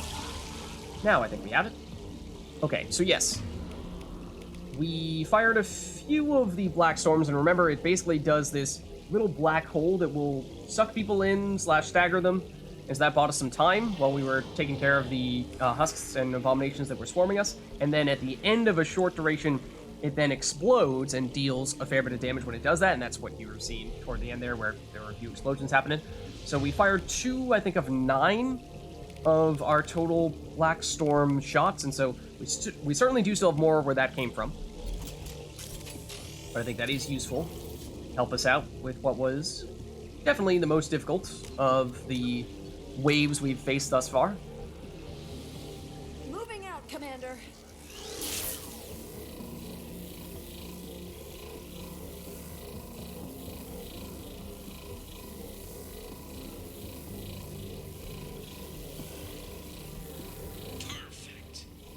Nice. Sounds like things are going well with Garrus and his team. They've seen us. We've got more friends. And in this case, looks like more husks.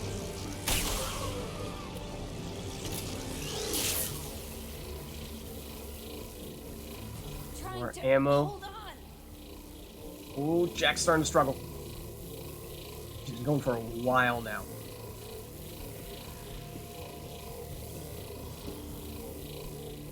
Come on, Jack. I can see the entrance. Need to get there soon. You can do it, Jack. Yep, you're right. Get back in the barrier. We've got some enemies here, and I was being too slow and was not in the barrier for a second there. You guys, I think can take it. Okay, just in case.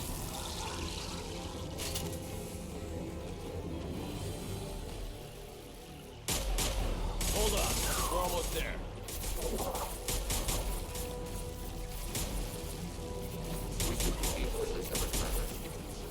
All right, let's move.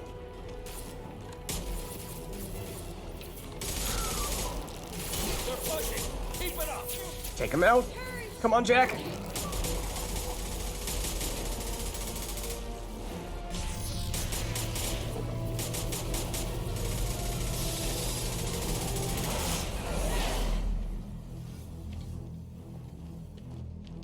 Nice. For good measure. Come on, Shepard, where are you? I copy. What's your position? We're pinned down at the door, taking heavy fire. Oh, okay, that's not good. We're coming. Just hold on. Get this door open. Come on, Garrus. Come on, team. Seal the door.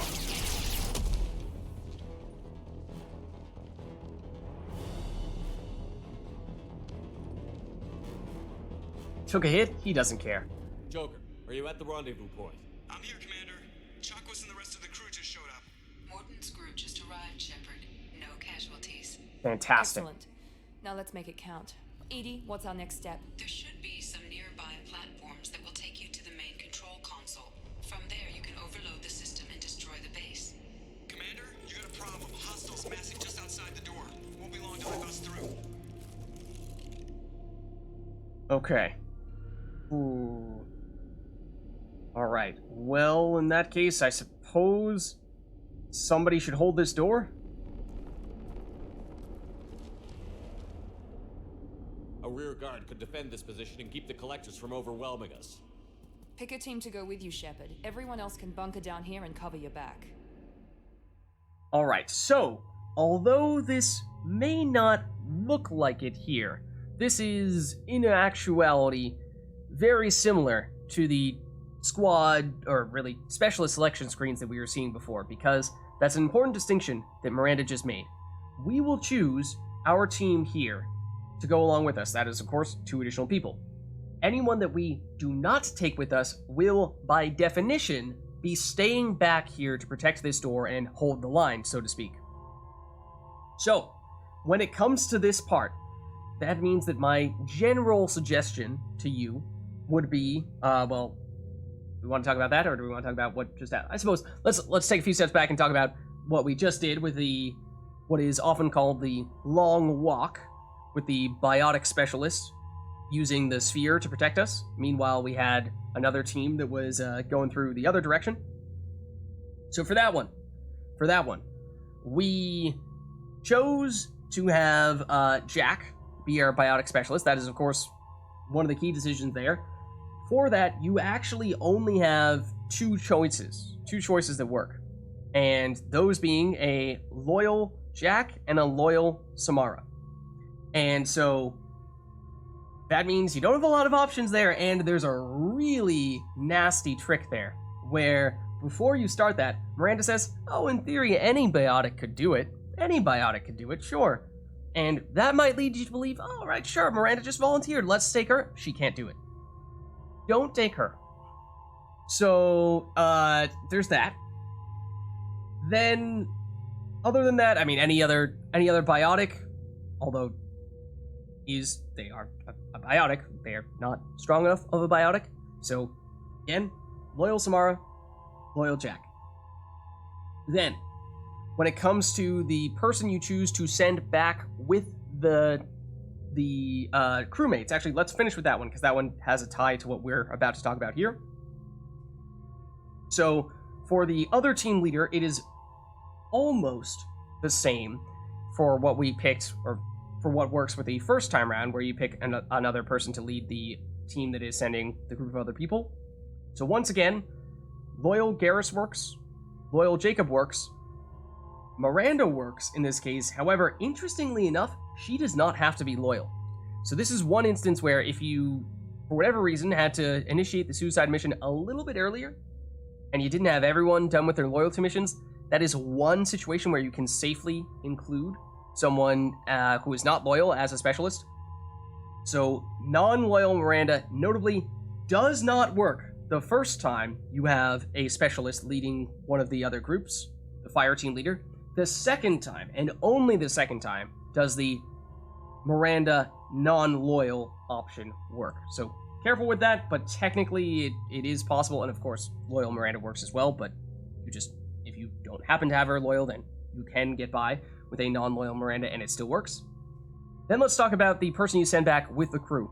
I had said how you technically don't want to send someone who is a particularly good fighter, and that is because, well, they are no longer available for the rest of the mission. As we are seeing here, Morden is currently gone. So that's one reason. The other reason is because for this last component here, so now I'll do the song and dance as an attempt to indicate that we are no longer in spoiler territory. So my general rule of thumb, my general suggestion to you, without going too far into spoiler territory, for the next component here, is we are choosing our team, but perhaps to go along with Shepard, but perhaps more importantly, we are choosing whoever is not coming with us as the people to hold the line to protect the base, or this area of the base, trying to prevent the other collectors from pouring through and preventing us from having an escape route. And so, for that reason, for this, try to leave your people who you think would be best at holding off endless hordes of collectors.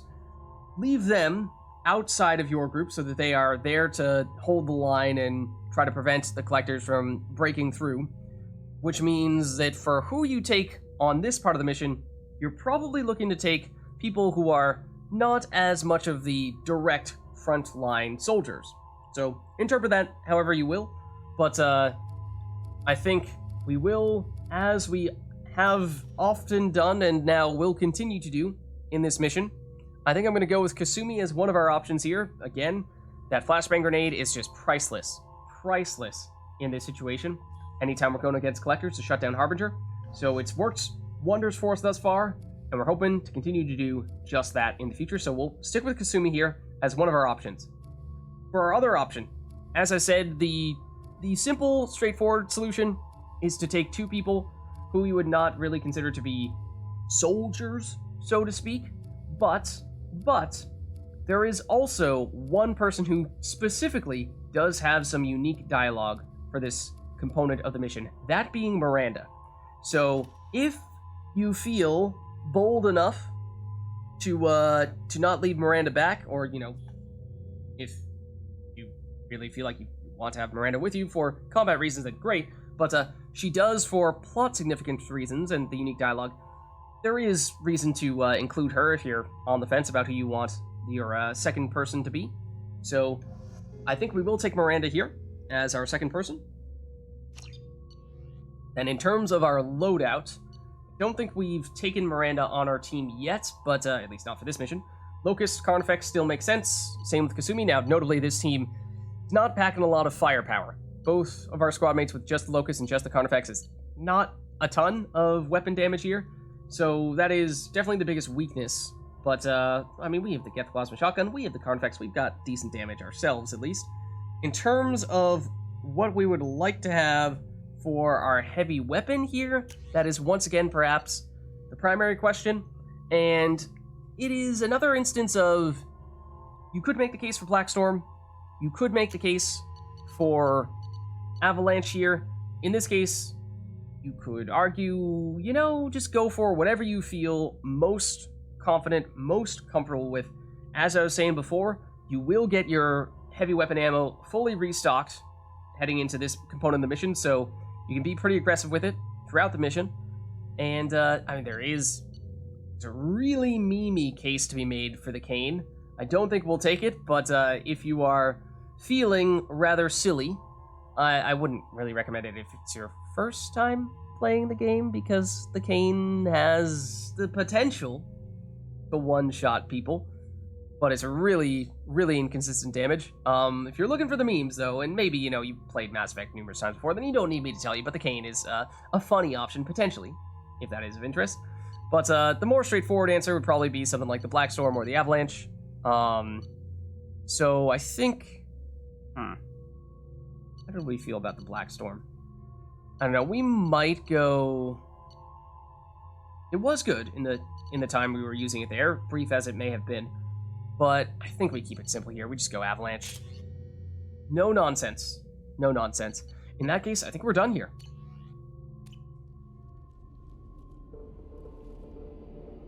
I'm ready, Commander. Me too. Anything to say before we do this? Once again, that big main menu music. Alright, time for our final rousing speech here to the team before we head off.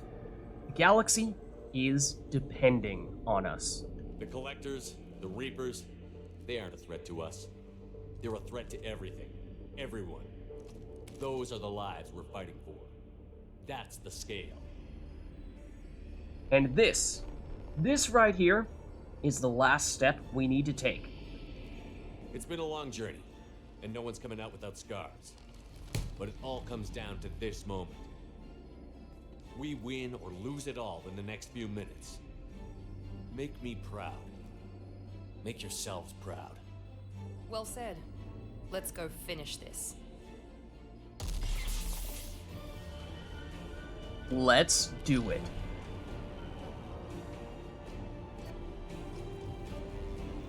Alright.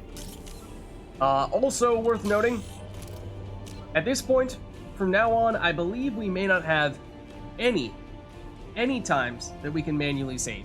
So, well, there may be some autosaves here and there, but we are going in for the long haul, that means. Other thing worth mentioning Enemies incoming. Is that you can actually reload those autosaves Enemies in front. in order to get some, let's send our friends here as well.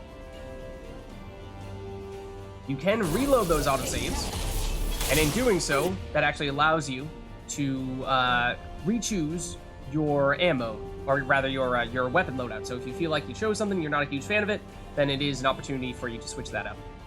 Let's read these guys, ideally when they were close together. Oh, I would love to have had the opportunity to push you off the edge there. We may still be able to with a flashbang grenade, although I'd like to save that with Kasumi in case we're about to have a Harbinger situation here. I mean, I suppose we have not yet really gotten the chance to use Slam on Miranda, so sure, we'll give it a look. It's a brief little moment where the enemy flies up in the air and then very soon thereafter gets slammed onto the ground. I believe that was enough to take it out. That drone is still alive. The other drone that we slammed may actually be alive as well. I'm not entirely sure about that. If you could pop up real quick. Yeah, it's just on the ground. It is almost dead. Probably prioritize reading the one that is not about to die. Oh, also, at this point, I think we can go back before I forget. I think we can go back to turning squad power usage on. Because that was primarily for when we were in the biotic bubble, where I was concerned that Kasumi in particular would potentially Shadow Strike outside of it and get herself killed. And that's no good. But we could theoretically Shadow Strike now. I mean, that's pretty overkill, but... Oh, I thought Kasumi was on that side and Miranda was on the other. I thought I heard Kasumi making those shouts. I was like, that does not sound like something Kasumi would do.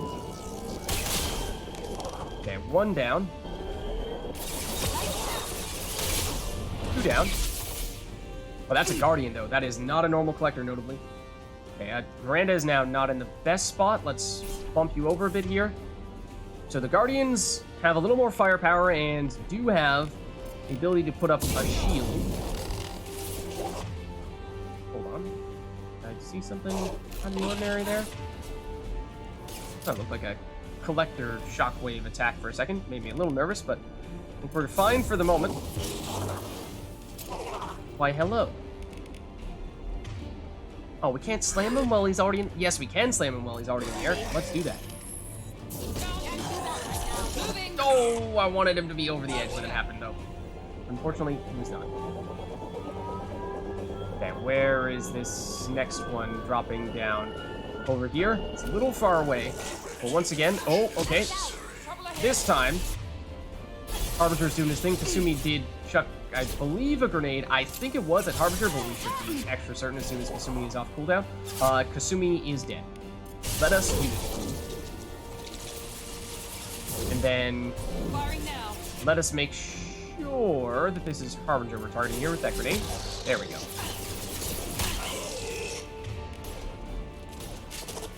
We are a little low on ammo here. Okay, so we just have Harbinger and one other Collector here at the moment. So this is a situation in which we could potentially try to continue to flashbang grenade Harbinger to buy ourselves some time and just take out this other guy. And what I'd love to do would be if we could find a spot with an ammo clip. Grab that real quick. Yes. While we have a second. Okay, and this was our spot, right? I did like this spot. So I think if we could get you both back here, that'd be preferable. Okay, and got more coming in here. Let's charge this up. We're ready to go. Harbinger is controlling one of them. That's an assassin. Okay. Kasumi, don't be a hero. You got it.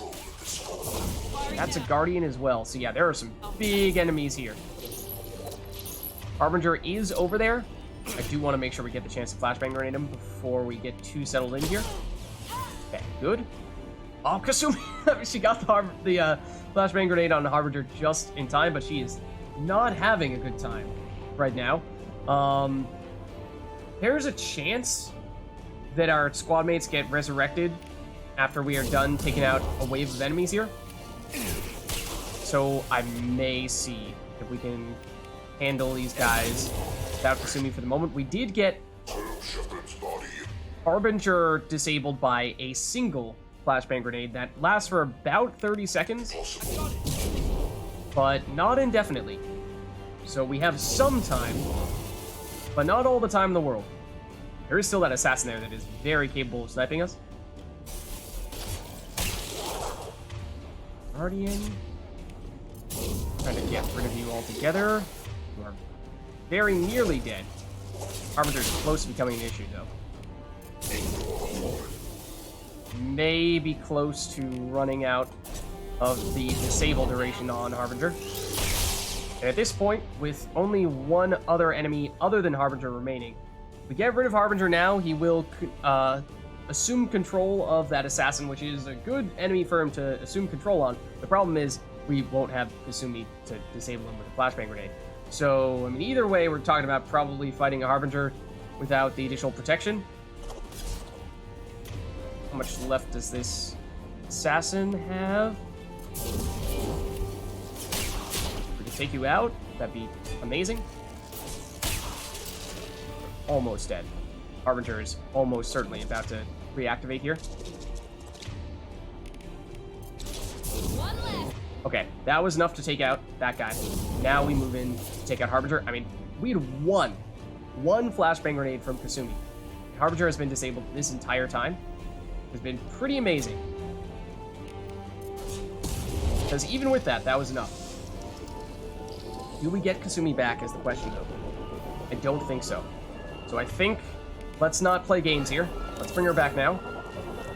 Because as you can see, there are some troublesome enemies over there, including but not limited to some Scions and some Abominations. Now, from this range, the Scions may actually not see us. It would be amazing. Now, granted, if Kasumi runs up there, then they may. Yes, the Scions have seen us. Confirmed. Thanks, Kasumi. Okay. Sure. Let's get a Reeve on. That shockwave is going to be a problem. So, this could be a situation to break out a heavy weapon of some variety. Don't think the flashbang grenade is all that effective against Scions, if I recall. Technically, this is also... Oh, I don't know if we activated our incendiary ammo. That is something we would very much like to do right now. Not sure where that hit. It hit Kasumi, is the answer. They are really focused on, yes, our squad mates. They are both down here. Once again, let's not play games. Let's bring them both back. Okay, and this could be a good time. The Avalanche, I'm not sure is necessarily the best option against Scion specifically. But it is dealing some damage, and I think it is at least slowing them down, or at least I'd like to be slowing them down. It is, I think, generally most effective against the swarms of other collectors, the weaker enemies. It is more of a crowd control rather than a direct damage against big enemies type of thing. So, not perfect in that sense. But I'm surprised how keen they are going after our squad mates here. Shadow Strike may not even be a bad idea either. Scion is close to down. We lost Miranda. This one is about to go down as well, though.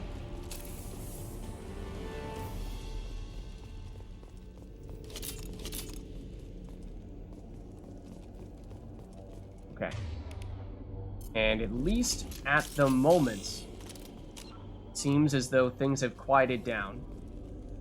Though notably Miranda has not gotten back up, so I'm kind of hoping that would be the case, but apparently it is not. We're not quite on full ammo, so let's grab one more of those. Okay. Let's not rush to revive Miranda, because there's a chance we may still get her back for free here. Excuse me, Shepard? There we go. 5th time's the charm. And here we have a console that we can activate a platform with. So, sure, no savings? Yeah, what could possibly go wrong? All the tubes lead to this spot. Edie, what can you tell us? What are they doing? The tubes are feeding into some kind of superstructure. It is emitting both organic and non-organic energy signatures. Given these readings, it must be massive. Oh. Shepard, if my calculations are correct, the superstructure is a Reaper. Not just any Reaper.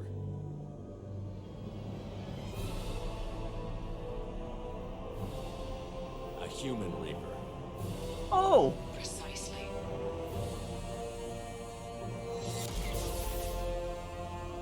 It appears the collectors have processed tens of thousands of humans.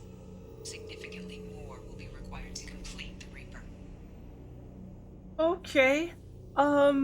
Sure. Let's take a second to investigate. Why don't we? Significantly more? How do you know this? And also, I mean, how many are we talking? How many more humans do you think they'd try to take? Millions. Perhaps more. Impossible to know for certain. This Reaper appears to be in a very early stage of development. And is it alive? Air quotes. So it's not alive yet? We can still stop it from being created? The process can be stopped, but it is unclear exactly how much it has developed. I cannot, for example, tell you if it has awareness. Oh, yeah, that would be an important detail right about now, as we're kind of just staring at it here. Why would they do this? They're building a human-shaped Reaper? What did the Collectors gain by turning humans into this Reaper shell? They may be facilitating the Reaper equivalent of reproduction, or it may serve another purpose. I do not have the data to speculate further. However, it is clear that the Collectors are merely pawns. The technology and ability needed to create this Reaper is not their own. It is likely that different species construct each Reaper. In this case, the Collectors provide the labor. Phew, so... yes, they are proteins, but that means that the Reapers basically...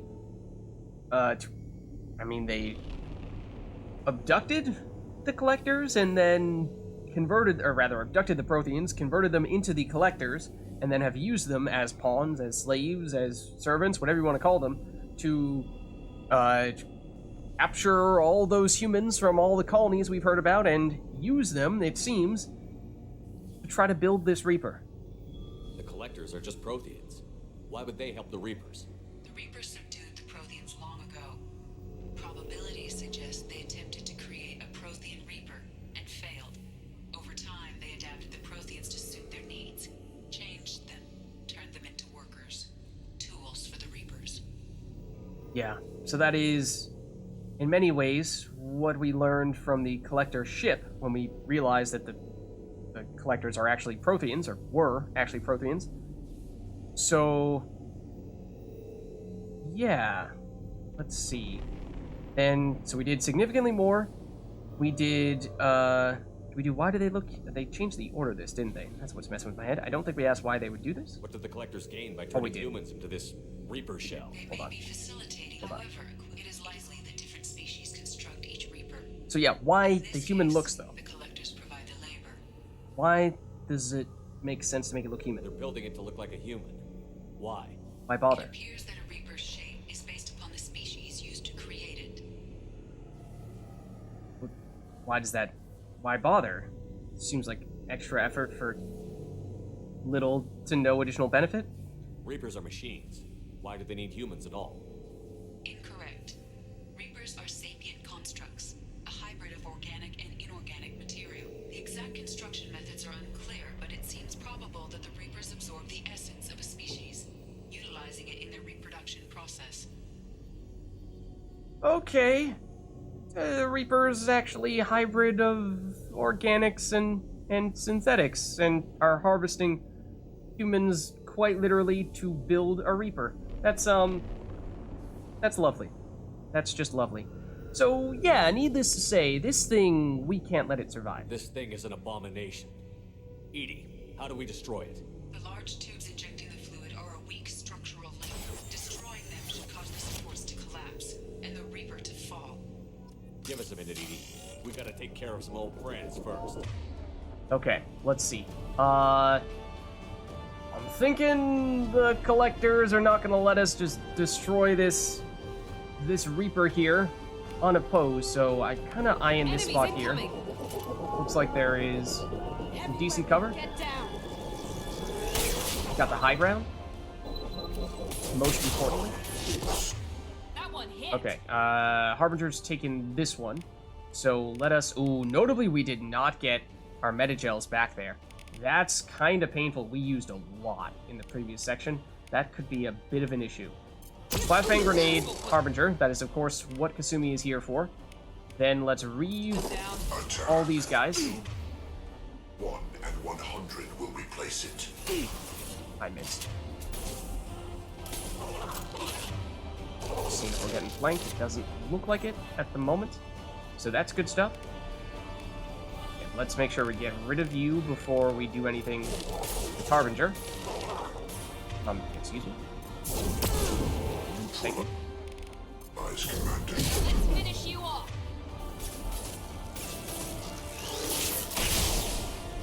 Okay. Now we reeve. whole lot of damage. Harbinger is down. Shoot the...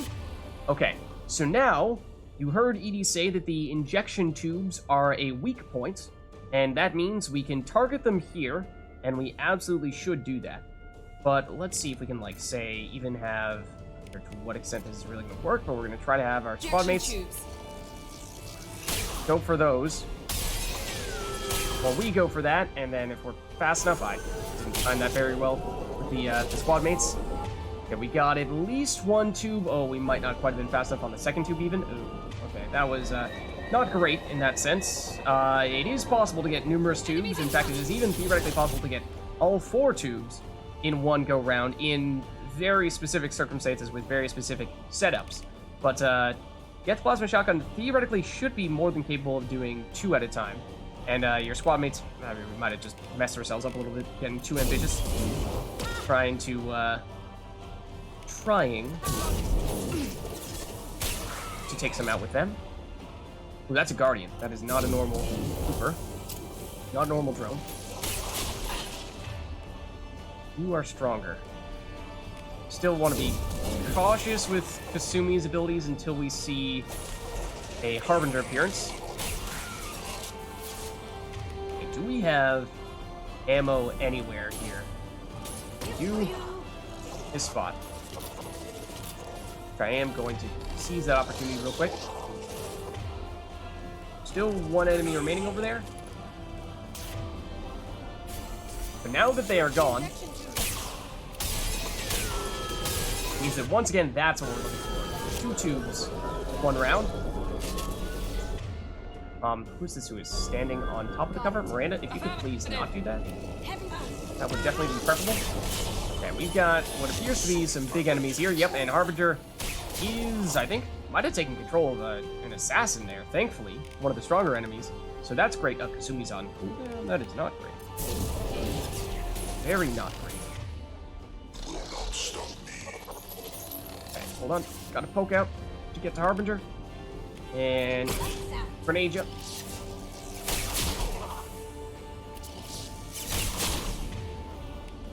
Breathe. Warp.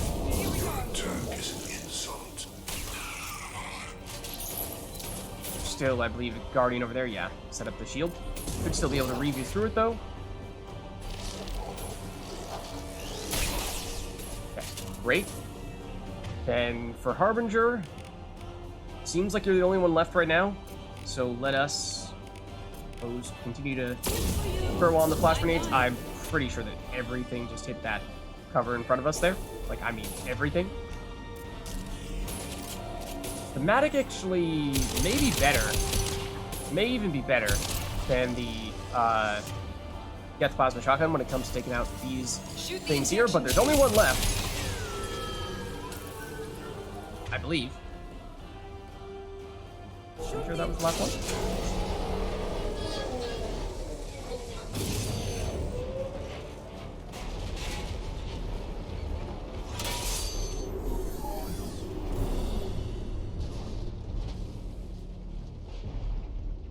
Shepard to ground team. Status report. It's safe. We are holding, but they keep coming. A quick exit is preferable. Okay. Head to the Normandy. Joker, prep the engines. I'm about to overload this place and blow it sky high. Roger that, Commander. Seems like they're holding the fort back there. Elusive man. He's passing it through. The Elusive Man? Shepard, you've done the impossible. Well, it wasn't just us. It was us and absolutely carried in large part by the team. I was part of a team. Some of them gave their lives for this mission. I know. Their sacrifice will not be forgotten. You did what you had to do, and you acquired the collector base. I'm looking at the schematics Edie uploaded. A timed radiation pulse would kill the remaining collectors, but leave the machinery and technology intact. This is our chance, Shepard. They were building a Reaper. That knowledge, that framework could save us. Hold on. Hold on. So the Elusive Man here, rather than destroying the base, is trying to say, what if we just use a big explosive to exclusively take out all the collectors, EMP specifically. That way, we minimize the damage to the facility itself and are only taking out the living creatures in here. Seems to be suggesting that way we could save the base and use it for something. It's a little concerning, because this place is an abomination. It liquefied people, turned them into something horrible. We have to destroy the base. Don't be short-sighted. Our best chance against the Reapers is to turn their own resources against them. I'm not so sure. Seeing it firsthand, using anything from this base seems like a betrayal. If we ignore this opportunity, that would be a betrayal. They were working directly with the Collectors. Who knows what information is buried there? This base is a gift. We can't just destroy it. Really? You're completely ruthless. The next thing I know, you'll be wanting to grow your own Reaper. My goal is to save humanity from the Reapers, at any cost. I've never hidden that from you. Imagine how many lives could be saved if we keep this base intact and use its knowledge to thwart the Reapers. Imagine the lives that will be lost if we don't. So, trying to make the case that the ends justify the means that could be a very powerful tool to help us in our fight against the Reapers, but at the same time, it does not feel like this is the way to do it. No matter what kind of technology we might find, it's not worth it. Shepard, you died fighting for what you believed.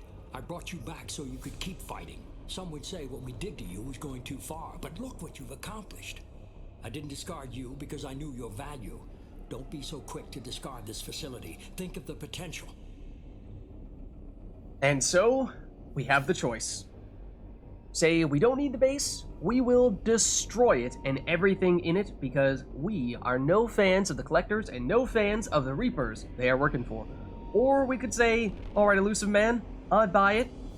I suppose we get rid of all the Collectors in the base, and then the base at that point is safe, and we can use any and everything in here for our own benefit, and maybe learn a lot in the process, because they have some pretty advanced technology, and we can learn what they are using and then use it against them. But no. We'll fight and win without it. I won't let fear compromise who I am. Miranda, do not let Shepard destroy the base. Or what? You'll replace me next? I gave you an order, Miranda. I noticed. Consider this my resignation. Shepard, think about what's at stake. Take that, Elusive Man. Everything Cerberus has done for you.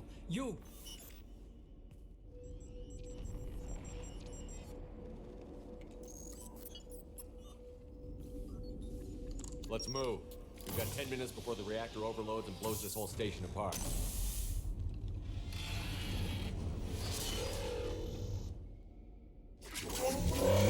Except, we're not done here.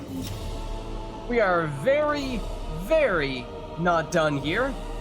Oh, you didn't think just fighting all those Collectors around the Reaper would really be the boss fight, did you now?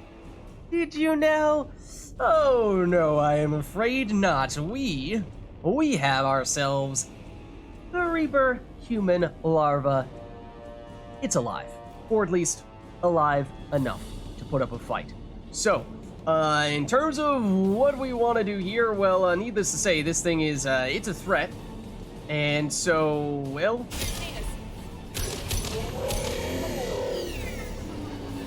what we are looking for here is, I mean, we might want to switch back to our plasma shotgun real quick. So it has this big blast that will annihilate any and everything that it sees.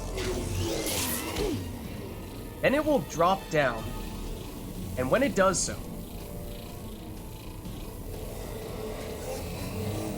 it will jump back up, and in doing so, it can actually knock down some barriers. We did lose Miranda there, which is not good. We should probably meta-gel here. And so it can actually, in doing so, it can remove some of these platforms. And if you are standing on the platforms when that happens, then, well, you're dead. So there's a little bit of RNG to that, but you do want to be careful of it at the very least. I would very much like to have... Oh, did that hit us? That might have hit us. I think it did, actually. Thought this cover would be sufficient, but perhaps not. We may not want to be here, in hindsight.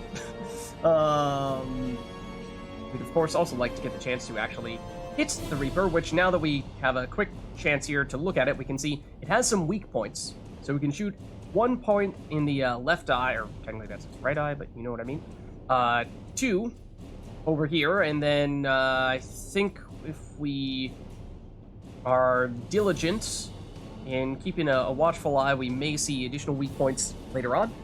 But perhaps most importantly, we got to deal with these collectors in front of us, because otherwise they're going to cause us some issues. So let us warp this one that seems most directly focused on us right now, otherwise it could cause a problem. We could even flashbang grenade it, I suppose. We may see Harbinger later on. I'm a little bit reluctant to go that route for that reason.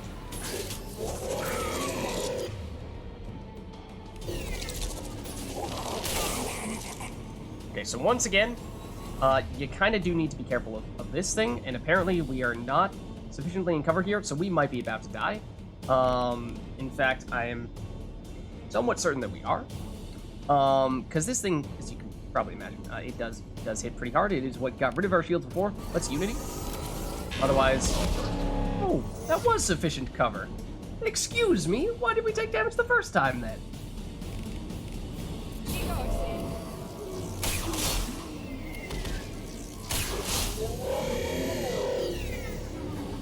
And we are basically out of ammo on the Geth Plasma Shotgun. It's not something I like to see. There is more ammo back there. That is potentially somewhere we could fall back to. We've dealt the tiniest little itty-bitty bit of damage to this guy at this stage. This is maybe not the best time to be reaving, but, you know, we'll do it anyway. See? Yeah, see, that time it did hit us. Weird. One time it didn't, the other time it did. Now let's finish you off. What? Oh, that time it did. That must have been it, getting rid of the platform. As you can see, we're falling through.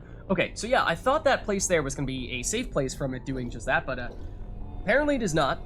And that was the primary reason why I did it, because the cover, as you can tell, was pretty bad. Pretty atrociously awful. So in that case, we can resume here. But no, we definitely can do much better than that, positioning-wise, at the very least.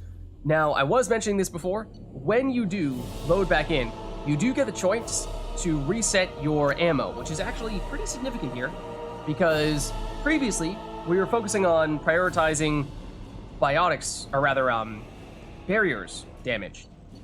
Whereas against the Reaper, it is all armor. Now, obviously, there are still collectors here, so it'd be nice to still have some answers to the barriers, but we have Reeve, Russ, we have the Warp from Miranda, so should be able to deal with them that way. But perhaps for a heavy weapon, we want to take something that might be a little bit better in this case, where, I mean, I think Blackstorm can work, and in case you couldn't tell, yeah, this is the case where if you really want to meme, you can try going for the cane. I'm not going to do so because I'm not about to cheese this enemy right now, but if you are really interested in seeing what it's all about, then you can go for it. Collector Particle Beam is actually one of the easiest ways to at least hit those weak points because it's very accurate, unlike some other weapons which can be a little bit tougher to hit right on the spot that you're aiming for. I'm leaning Blackstorm, actually. I think I'm leaning Blackstorm. Matic, I think, is the answer. I'm questioning whether we want to be using the Geth Plasma Shotgun as a primary weapon against it, though, because it does good damage against shields and barriers, not so much against armor. So, although it is powerful when we charge it up, it may still be best to just unload like crazy with the Matic.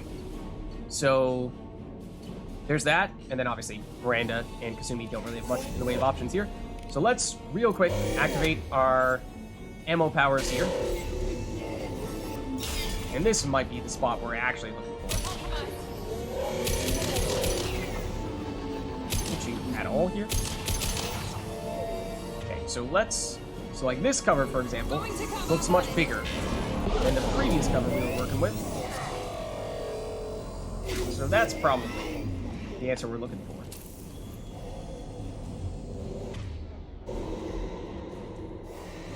We go up there, maybe?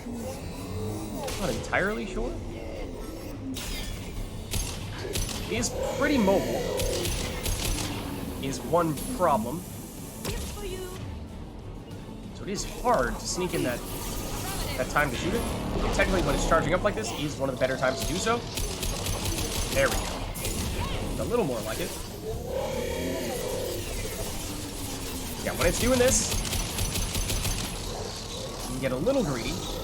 Notably, that blast there, that did, I believe, hit Sumi? She was right there. Shouldn't have. But that blast is capable of taking out the collector friends as well. By collector friends, I mean the other smaller collectors. Oh, we were not technically in cover there, and I guess the game knew. Okay, so now it's going to pop back up. My question is it capable of destroying this area here? Because that is actually how we died last time. You saw it ever so briefly there. There is also an orange weak point on its chest. It is not always the easiest to get it, though.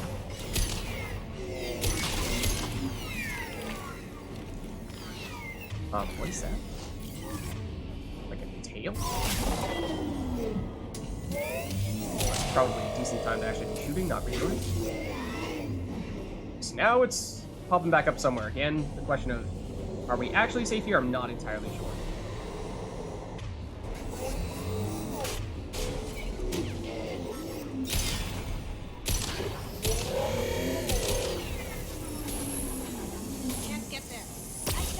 Okay, if you guys could actually be in cover here, this angle is a little suspect. We're good. The other collectors in the area, less so. Harbinger is still here, though, so we can't completely forget about these guys. We are basically out of Matic ammo. So, I guess we're switching.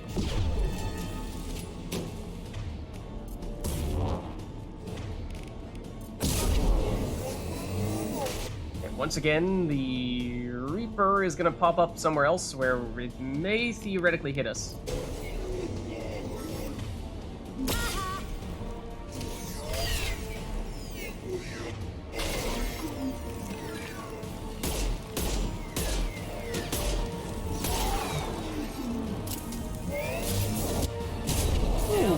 Oh, that was Harbinger right next to us, actually, or Miranda using a warp when Harbinger was right next to us. What that was. So he just wants to give us a hug. Just wants to give us a hug. Oh. And we actually, by taking down Harbinger, one interesting thing is he can give you heavy ammo packs, where I don't think it necessarily fully restores your ammo, but this is the only time in which that can happen. Again, where's the Reaper popping up?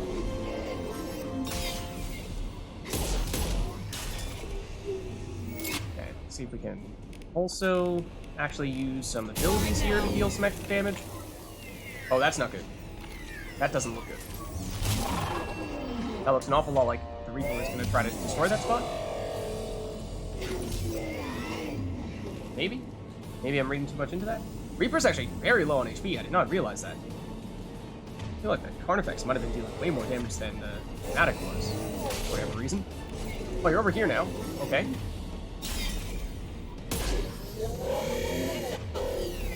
Yeah, heads up is a good call. Do that right now. Here we go. You guys might want to be in cover right now. Harbinger, you may have wanted to direct that personally, but you might have just gotten killed by your Reaper friend here.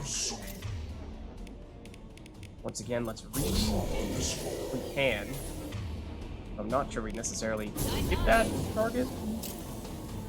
Okay, ooh, you're charging this up again, and that is a Harbinger that we have not hit with a flashbang. Let's change that. That would be a very bad time to get knocked out of cover. Okay, Shepard, yes, actually do this right now. Thank you. Ooh, we got hit by Harbinger again. You should be disabled. Should be completely incapable of doing anything. Reaper is almost down here. We do have Harbinger, who once again is trying to give us a hug. Once again, we will punch him to death. Where is the Reaper coming back up? Uncomfortably close is the answer.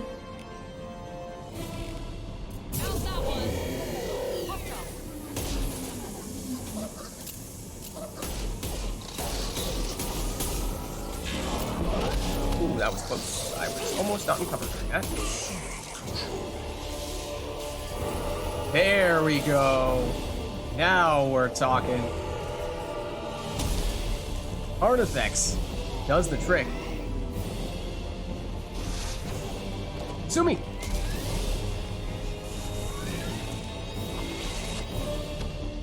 Ooh, okay. Just don't look down. Just don't look down.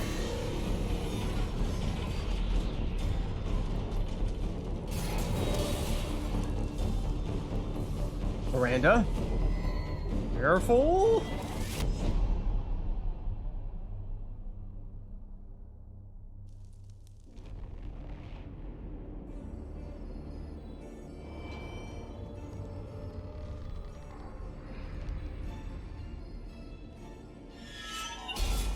All right, we're up. Here's Kasumi. Think. Okay.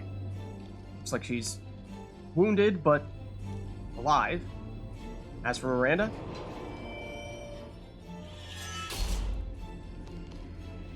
Likewise. Commander! Come on, Shepard, don't leave me hanging. Do you copy? I'm here, Joker. Did the ground team make it? All survivors on board. We're just waiting for you. Human, you've changed nothing. Your species has the attention of those infinitely or greater. That which you know as Reapers are your salvation through destruction.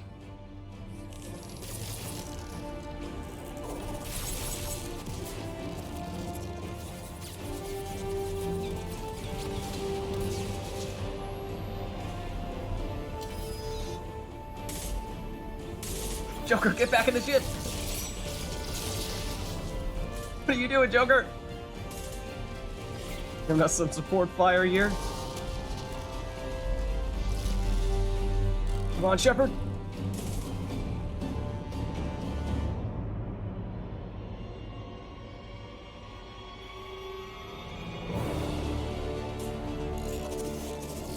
Come on. Thank you, Miranda. Sayonara, collectors. Detonation in 10, 9, 8. Yeah, I get the gist of it, Edie. Hold on.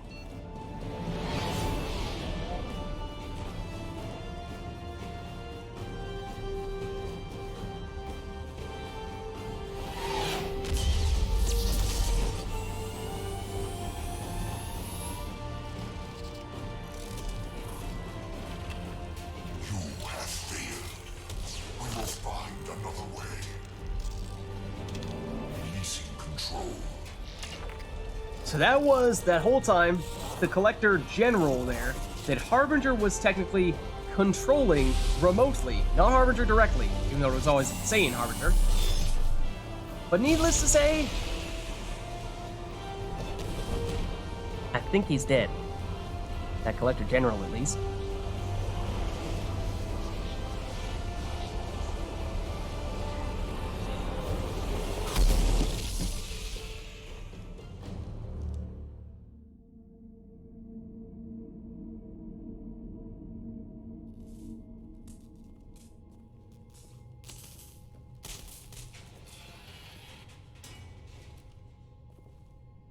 Careful, Shepard, that's a live wire.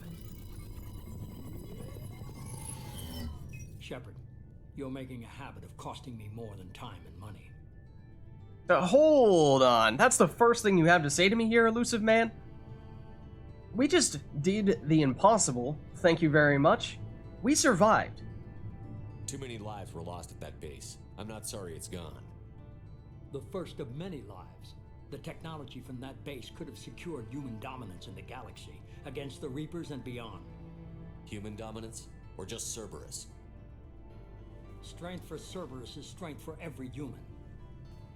Cerberus is humanity. I should have known you'd choke on the hard decisions. Too idealistic from the start. Elusive man. I mean, we're supposed to be fighting the same fight here. I'm not looking for your approval. Harbinger is coming, and he won't be alone. Humanity needs a leader who's looking out for them. From now on, I'm doing things my way, whether you agree or not. Don't turn your back on me, Shepard. I made you. I brought you back from the dead. Elusive man, you've taken it too far, and I'm afraid we don't need you anymore. Joker, lose this channel.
Take a look at the squad. Everyone who made it back.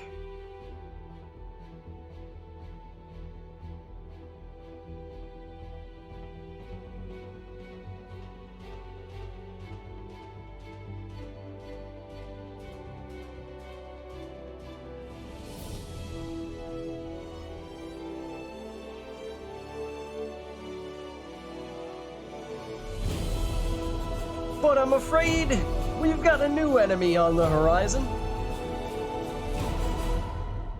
The Reapers. And with that, we reach the conclusion of at least the main campaign for Mass Effect 2.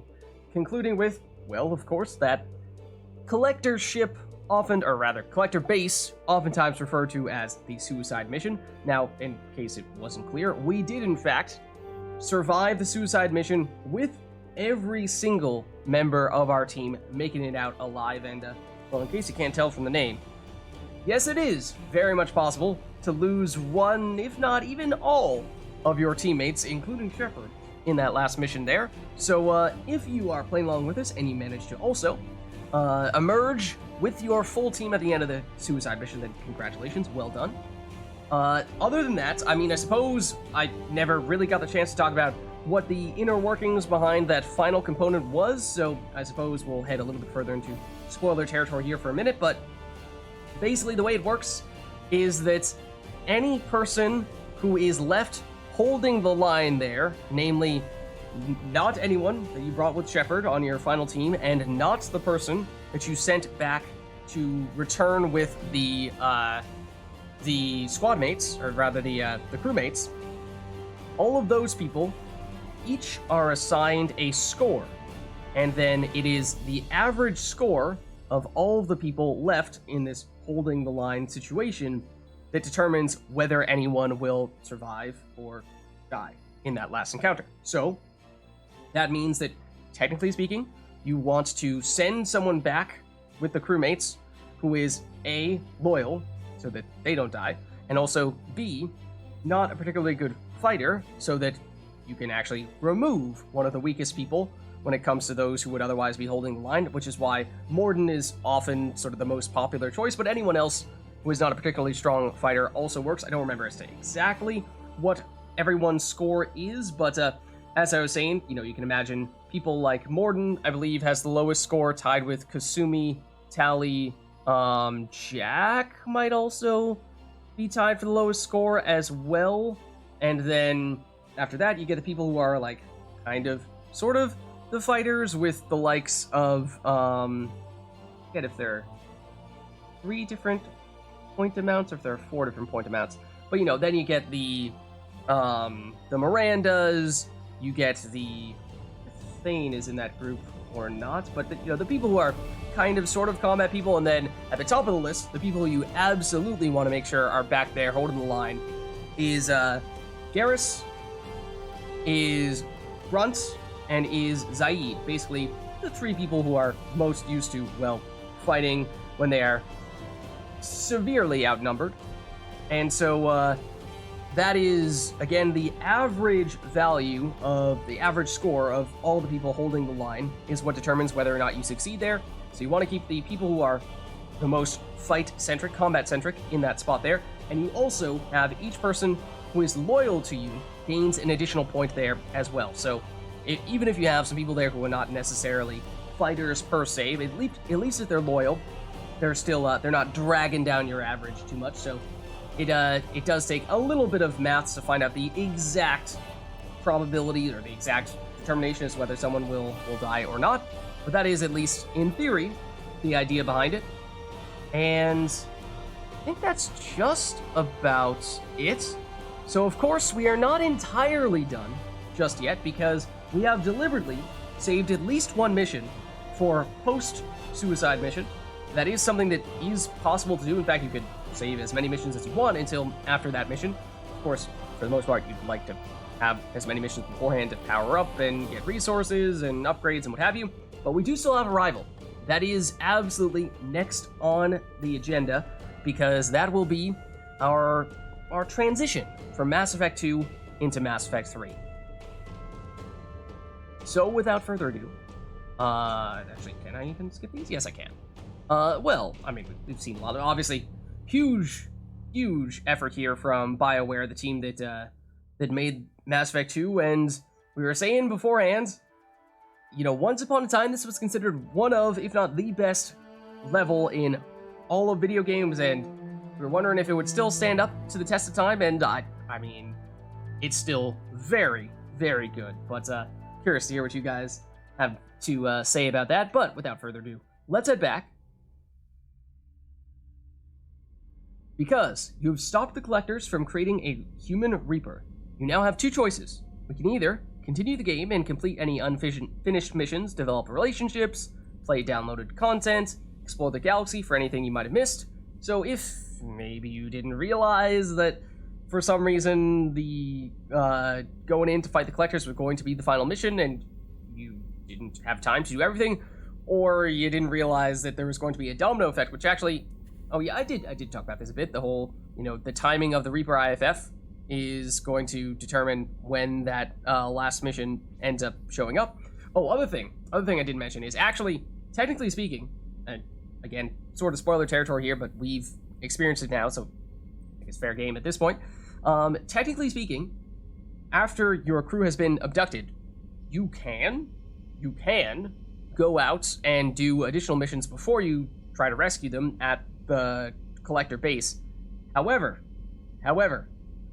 if you do one mission after the crew gets abducted before you go to rescue them, then half the crew will die. If you do two or more missions before, and by do I mean like actually complete full-blown missions, before you try to rescue the crew at the Collector base, the entire crew, besides Dr. Chakwas, will die. Now again, this is not the squad mates we're talking about here. This is the general, in some cases more generic crewmates, but it includes Dr. Chakwas, it includes Kelly Chambers, it includes the engineers that we see downstairs with Tally, cracking jokes every once in a while, and everyone else. So the other option is to import Shepard, start a new game with this character at our current level with our current weapons, as well as bonus starting credits and resources. It's also an option, and of course this was, I think initially, this message was created when there was no Mass Effect 3, or at least it wasn't yet in existence, so of course we can also transfer over from Mass Effect 2 into Mass Effect 3, but as I was saying, we're going to do Arrival before we do that.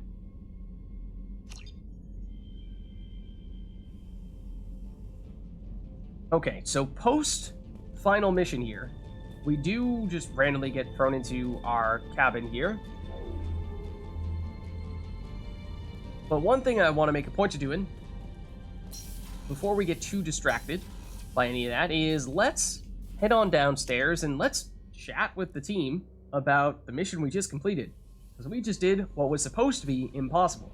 We just survived the suicide mission with our entire squad and all the crewmates as well. As you can see, Commander, you've received a new message at your private terminal. Kelly is back. You came for us. I knew you would. Thank you. 1,000 times, thank you. Are you okay? How are you doing, Kelly? I'm holding up. Just can't get the memories out of my head. Trapped. Suffocating. It's oozing into every pore. Faint sobs echoing the confined space. But I can't dwell on it. I'm okay now. I'm alive. Back to the old Kelly. Yeah, that was a little creepy, not gonna lie. Also, how's the crew? Is there anything I should know? Nothing right now. Anything else, Commander? Okay, in that case... That'll be all. It's always nice chatting with you. Okay, that was a little more, upbeat than usual, Kelly, but we, of course, have the other crewmates are back. The Collector's a new one. Yeah, Commander really pulled through. Thanks, guys. As for Joker... Hey, Shepard, glad that Collector Reaper crap is over. It is over, right? Yeah. See, the thing is, we may have destroyed the Collector base, but remember, as I was saying at the time, Harbinger, technically we weren't ever fighting Harbinger directly. We were fighting the Collectors that Harbinger had assumed control over. But, well, those Collectors may be gone. Harbinger, I'm afraid, is not. Let's see, other than that, anything else going up over here? You know, this is really nice. Edie took up the slack in every department. I could get used to this kind of help. It is not my intention to assume all of your responsibilities, Jeff. No, I'm good. Just keep me updated. Quietly. Joker? Edie isn't a crutch. I want your eyes on everything. Eyes are easy, Commander. I got eyes covered. I believe covering your eyes would be counter to Shepard's intention. Human intentions are tough to read, Edie. But keep trying. You'll get the hang of it. Joker. All right. Okay. That's it for now. See you, Commander. So Joker is doing all right, especially, I mean, remember what happened to him. He was the one who had to run, air quotes, through the ship when the Collectors attacked the ship directly and reactivate, or really unshackle, so to speak, Edie, and watching as, you know, crewmates were getting nabbed and dragged across the floor right next to him by giant scions. So that's, you know, a traumatic experience, to say the least. But he was initially one of the people who was most against Edie, saying like, oh, you know, you're gonna take my job and what have you. I don't trust this robot to do this stuff for me. And now he seems to have gone to completely the other end of that spectrum and is suddenly all for the AI doing all the work for him so that he can sleep. Didn't expect you to light up that base, Shepard. Hell of a way to tell the boss you're quitting. I wish I could have seen his face. It's not over, though. Bad guys on the horizon. And now Cerberus wants your tail. Never boring, huh? I don't know what kind of time we have, but we better dust off and stay ready. You sure as hell know how to make enemies. I suppose you're not wrong about that. I'm interested in getting to know you better. Already? I'm not big on forcing these talks, Shepard. Already? Let's do this later. At the end of the game? We'll talk. Let's do it later. Commander. All right. No worries, Jacob. Let's see if anyone else has any thoughts as we are reflecting here on what we just successfully did. So again, Jacob, I guess as we're talking to people, we can talk about what roles they can theoretically fill on the suicide mission as just sort of a review. So Jacob, as a reminder, is someone, if he's loyal, who can lead the other squads as, you know, he's taken the other teams through as Shepard is leading one side. Jacob can go through the other side. Then Morden, the reason why he's often, I think he's probably by far the most popular choice for the person to send back with the crew is because, at least as long as he's loyal, he can do that. And he has tied for the lowest score for holding the line, so you don't really want him to be there at the very end. So you want to get rid of him in some way so he's not dragging down your team's score. So one way is to send him back with the crew. The other way is to have him with you at the very end. And in that case, that means, you know, how does he fare against collectors and that final boss? Not great against collectors because he is basically an armor and life specialist, and collectors don't really have armor besides Harbinger for a little while. And then life, I mean, sure, Harbinger actually doesn't have any, but the normal collectors have some once you get rid of the barriers. So, I mean, if you can use him, it's, you know, maybe not ideal. You probably prefer to have someone who specializes in taking out those barriers instead. So, let's see how he's doing, though. Base in ruins. Extremely impressive. Thanks, Elusive Morton. man will be displeased. Fortunately, not human myself. Not my problem. Fair point. Fair point. Anything else you'd like to talk about, Morton? Have you got a minute to talk? Not a good time. Trying to map contamination vectors requires focus. Shipwide infection of human-tailored virus possible if I slip. Anything else? All right, no worries, Morton. We'll be here if you need me. So yeah, and other than that, as I was saying, he is a bit of a trap when it comes to the vent tech expert, because although he's kind of sort of an engineer in terms of his class in-game, his skill set is not that of an engineer. He is a biologist, and biologists do not hack things, generally. So that's Morton. Oh, we also heard we have a message, don't we? No messages for you, Commander. I thought you said we had a new message, though. Excuse me? Did we not have a new message, and then we went out and did other things, now we don't have a new message? Kelly, are you deleting our messages? Kelly, that's illegal.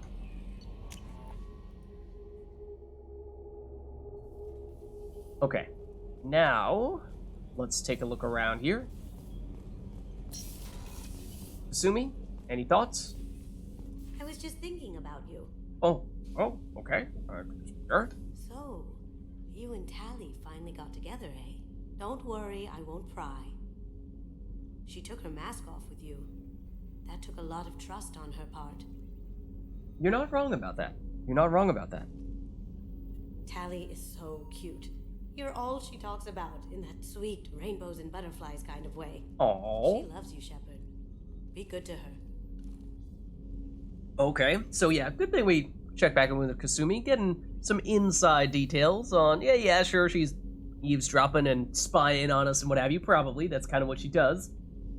But, does give us some interesting perspective on, or it gives us, in some ways, Tally's perspective on their relationship. Not a lot of people go in and out of Dr. Chakwa's office, other than to get medical attention, I mean.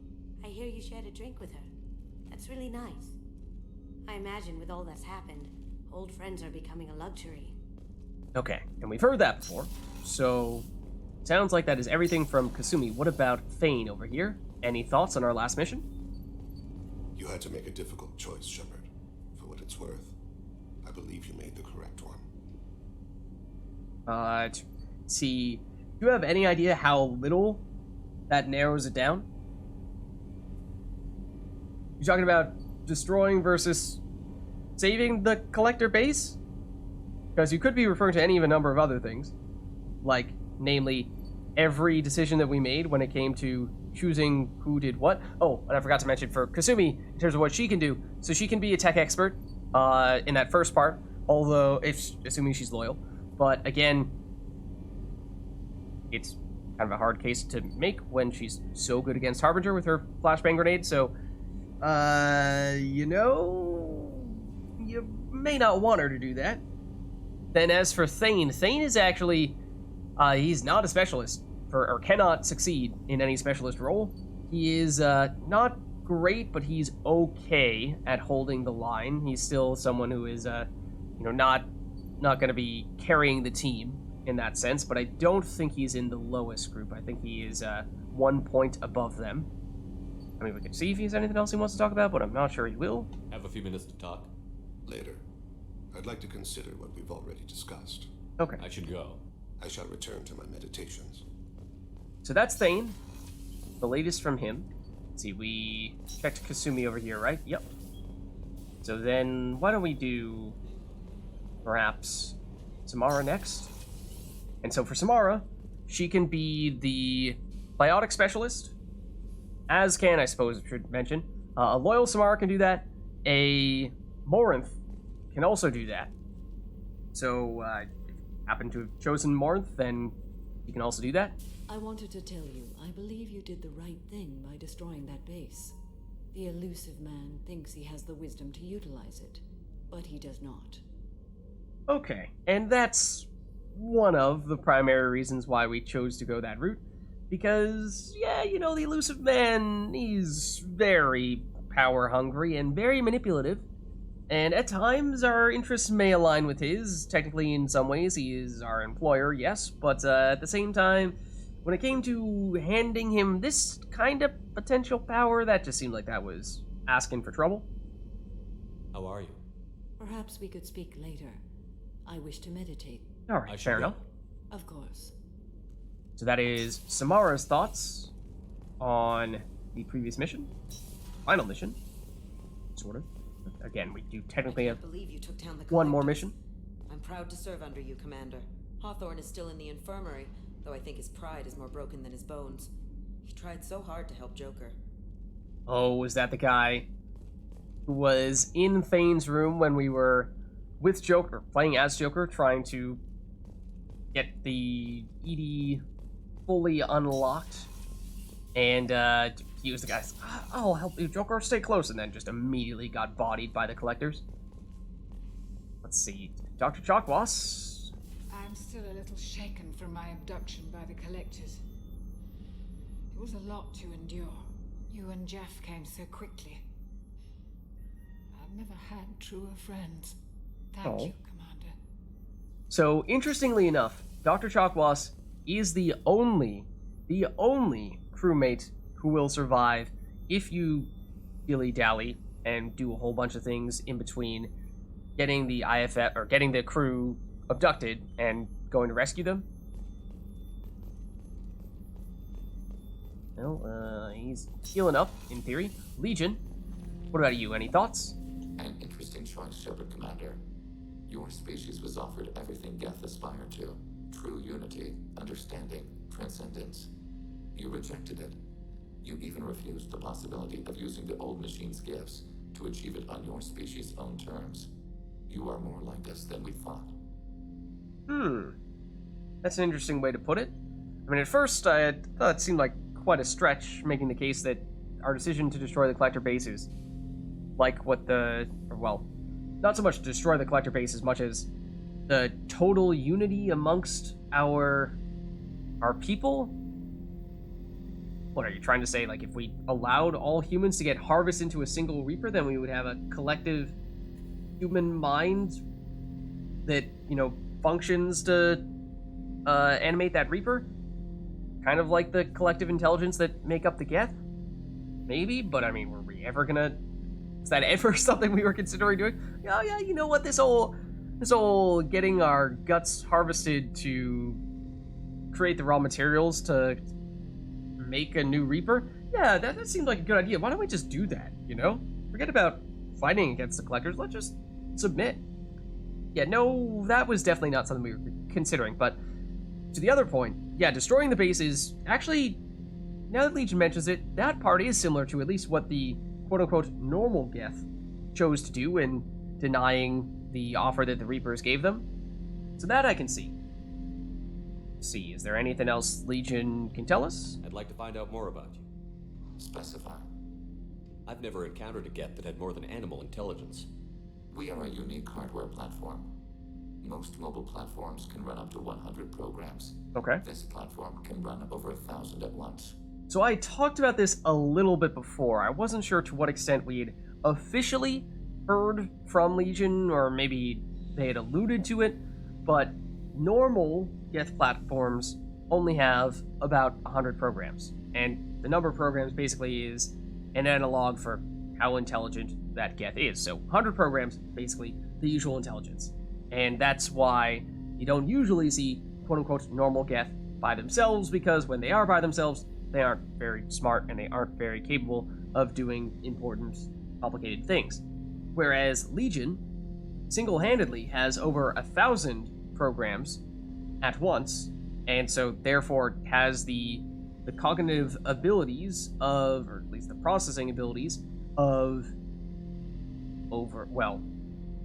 in this case, 10 or more usual Geth. So that is why Legion is capable of operating independently even when they are miles or light years, potentially, away from the other Geth. Whereas other Geth couldn't really do that. So... yeah... Are you one Geth or many in that case? So I'm talking to 1,000 programs, but not 1,000 personalities? Each individual is equivalent to one of your virtual intelligence programs. Together, we form a single Gestalt intellect, what you refer to as Legion.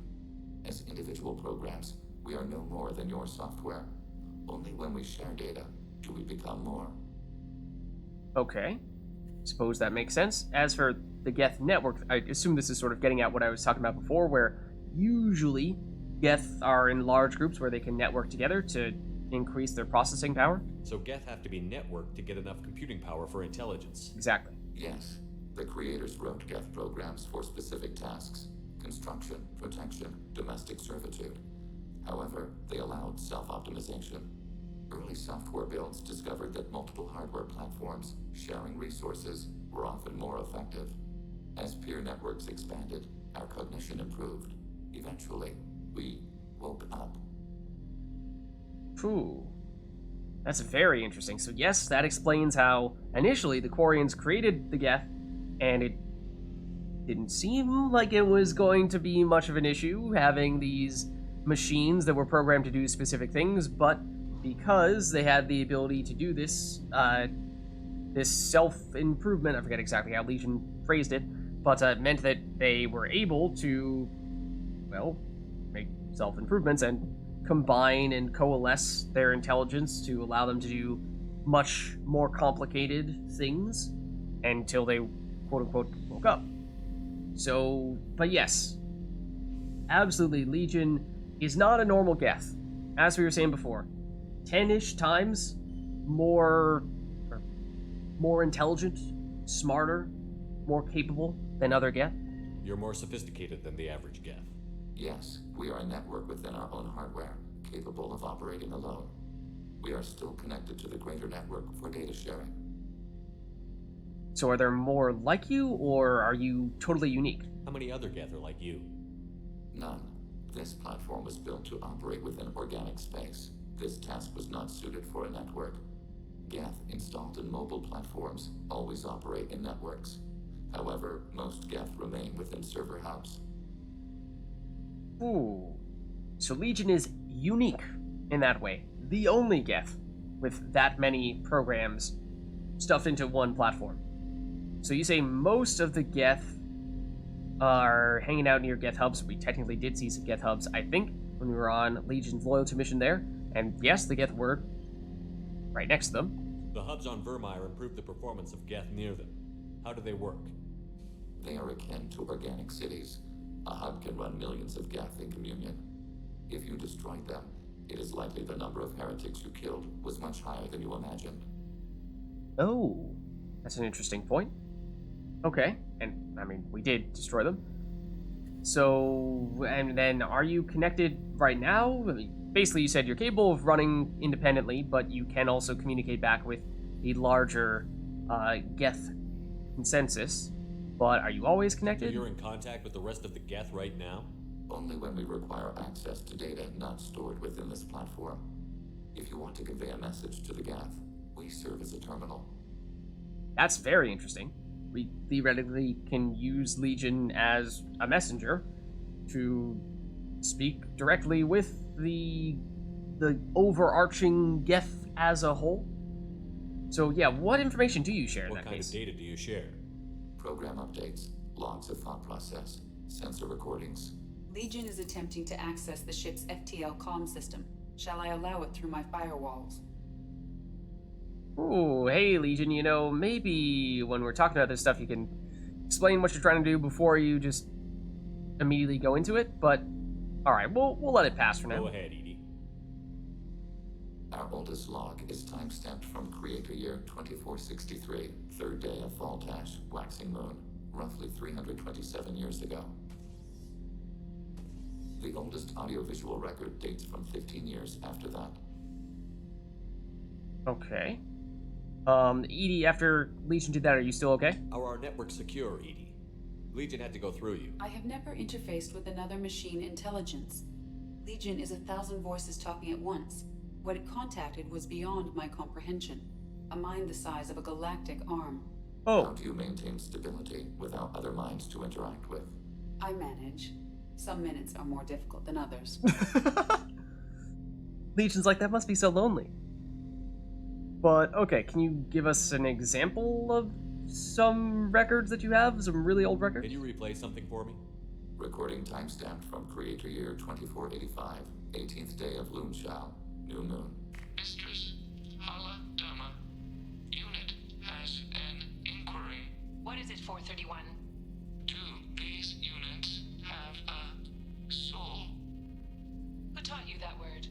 We learned it ourselves. It appears 216 times in the Scroll of Ancestors. Only Quarians have souls. You're a mechanism. Recording ends. So that's a big one. Do these units have a soul? What was that? Was that the first time a Geth asked if it had a soul? No, it was the first time a creator became frightened when we asked.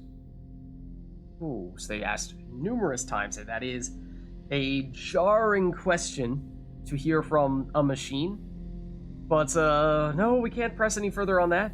But it is a question that I suppose the Geth are perhaps continuing to ask themselves, and the Quarians are continuing to try to shut down, kind of like that. But alas, that's all we can do here and now with Legion, so it's a very interesting info. And especially if you have not had much time to speak to Legion in between missions because you usually get him so late, this may be information that you just never hear. That's interesting, but I must get back to my duties. We will remain here. Okay. So that's Legion, and actually a whole lot from Legion at that. Now let's check in with Garrus. Now, of course, we used Garrus extensively as the leader of the other team that we had going through the other side of the base. So he, of course, can do that. Oh, and we didn't mention for Legion. Well, obviously, if we use Legion as the tech specialist, a loyal Legion can do that. That is the only thing that Legion can do, and I believe the hold the line score for Legion is pretty good. As I was saying, I think it's for Legion. I think it's one below the maximum. For Garrus, as I was saying, we used him as the team leader when we needed someone else to lead the other half of the squad. So he can do that as long as he's loyal. And then also, Garrus is tied for the best for hold the line score. So that means you really don't want to have Garrus going back with the crewmates, and you really don't want to bring Garrus with you at the end of the mission, because he is going to be one of the key people to have protecting everyone else, trying to hold off the collectors as you're fighting the final boss. For Sarah, now the collectors, remind me never to get on your bad side, Shepard. I almost feel sorry for the Reapers. Whoa, slow down there, Garrus. Slow down there. Anything else you want to talk about? You got a minute? Can it wait for a bit? I'm in the middle of some calibrations. Forget about it. More calibrations to be had. I'll be here if you need me. Okay. No worries, Garrus. Curious if we can chat with you about anything after having rescued you. You really are a hero. No sooner had the collectors damned us than you were pulling our sorry asses right back out of hell. You're aces in my book, Shepard. Thank you. No problem. Okay, then next be Miranda.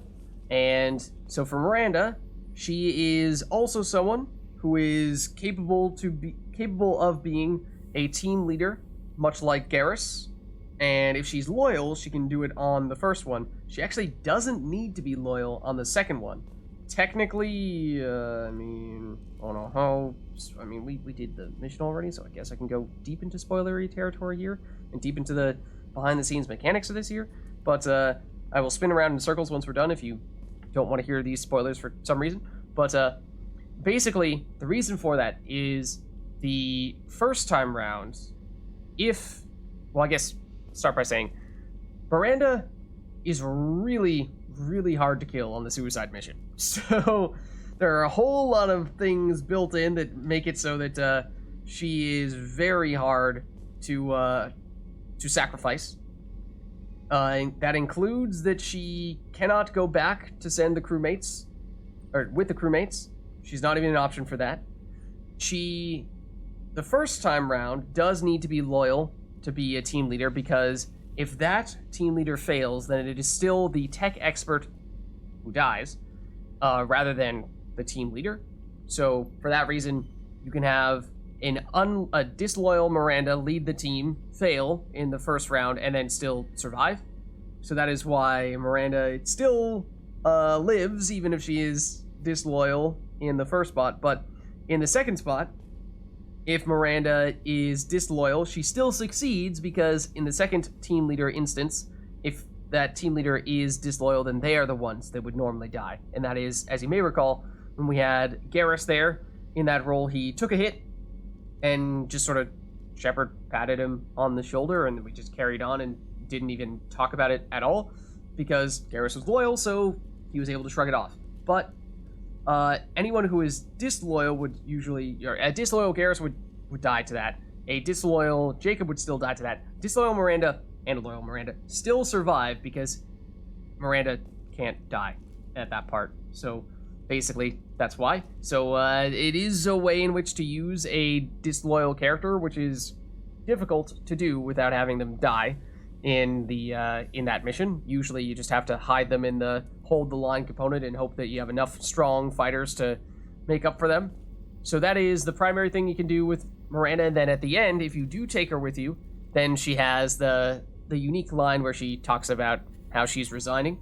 So that is the reason, one of the reasons why we took her there. Obviously, she's also capable of dealing damage to barriers as well. We had to do it, Shepard. Taking down the collector base was the right decision. The elusive man might not agree, but we had no choice. Indeed. Also, I forgot to spin in circles, but in case it wasn't obvious, yes, we are done talking about spoilers here. Anything else we can talk with you about, Miranda? There's a lot to do, Shepard. Maybe another time. I'll let you work. Of course, Commander. There's our spin. Oh my god, what happened to Shepard's head? That is terrifying. It's like our body is spinning, but Shepard's head is continuing to face in the same direction. So, that is nightmare fuel right there. Alright, so that's Miranda. And I think that is the last of everyone here on the crew deck. We still have a few people we want to check in with in engineering, though. So let's do that. Alright. So here we have Zaid.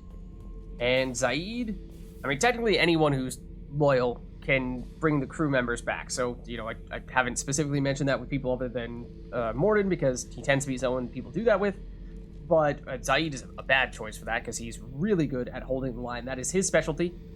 That's basically the soldier specialty, more or less, is you want to save him till the end and then deliberately don't take him with you so that he is one of the people holding the line, because if he is loyal, then he is tied for the highest possible score, along with Garrus and along with Grunt. Thinking about past missions. Got a minute? You might learn something. Depends if our previous mission is included among those. Joker handled himself well. Should have come back here and got a real weapon. Still, did real well for a kid with glass bones. Pretty sure I'd be laid up in bed if I were him. Oh, now that's quite a compliment. Oh, as the game tabs out. Quite a compliment coming from Zaid. I imagine that's the only thing he has to say on that topic, though. I knew this girl once. Asari. Good head on her shoulders. Pretty sure we've heard this. We had this whole thing going until she sold me out to the blood pack. Put a sour note on the relationship. Yeah, I bet. Then let's do Grunt next, and as we were just saying, Grunt's, much like Zaid, his specialty is at the end, especially if he's loyal, he is tied for the highest hold the line score, so the ideal setup would be make sure you have Grunt there, make sure you have Zaid there, make sure you have Garrus there, ideally all of whom would be loyal. Then after that, I think would come the Legions and Jacobs, and I think Samara actually has a surprisingly high score there. They would be next on the list, and then your Mirandas and Thanes, I think, come after them, and then the weakest fighters being Morden, Tally, and Jack. I'm probably forgetting someone, but gives you enough of a sense of who you want to prioritize there. We fought a great battle, Shepard. And when you blew up the base instead of handing it to Cerberus, something to think about. If you killed the most dangerous thing in the galaxy, that leaves us. It's an interesting point there. Does that mean we are now the most dangerous thing in the galaxy? Well, I don't know if I'm ready to make that statement yet. Anything else you would like to talk about here, Grunt? Just checking in. How you doing? Battlemaster, I have everything. Clan, kin, and enemies to fight. All right. That's all for now. Shepard. Grunt. Shepard. Grunt. Okay, so then, oh, no, not here. I meant to go here. Let's go Jack next. And of course, we used her as the biotic specialist. And she's one of two who can do that, or at least a loyal Jack is one of two who can do that. The other being a loyal Samara, or Morin, who by definition is loyal.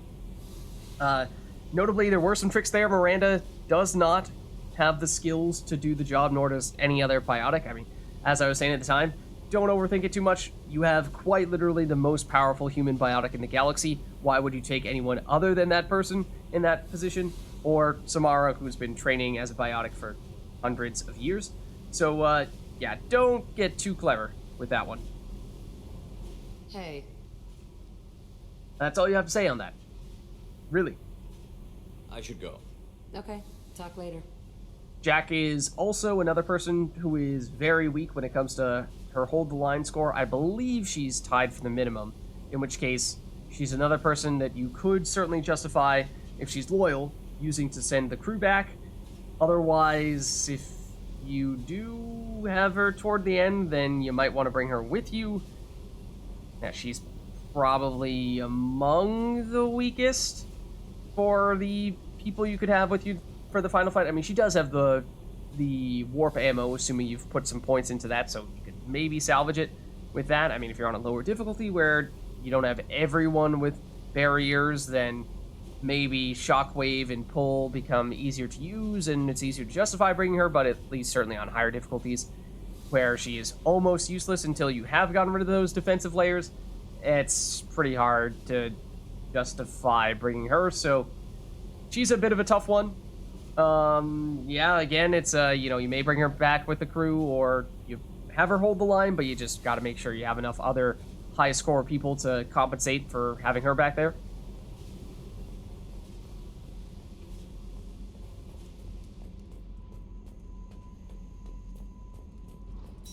And last, but certainly not least, oh, I suppose let's see if they have anything to say. To get us, Commander. I felt myself slipping away. You arrived just in time. Thank So you. these two are included in the crew members who got abducted and therefore are among those who could face an ill fate if you delay too long before you go through the relay and save them. Let's see, and nothing new to talk about there. Carry on. Will do, Commander. But of course, the last person is Tally, who is also capable as a tech specialist, like Legion, like Kasumi.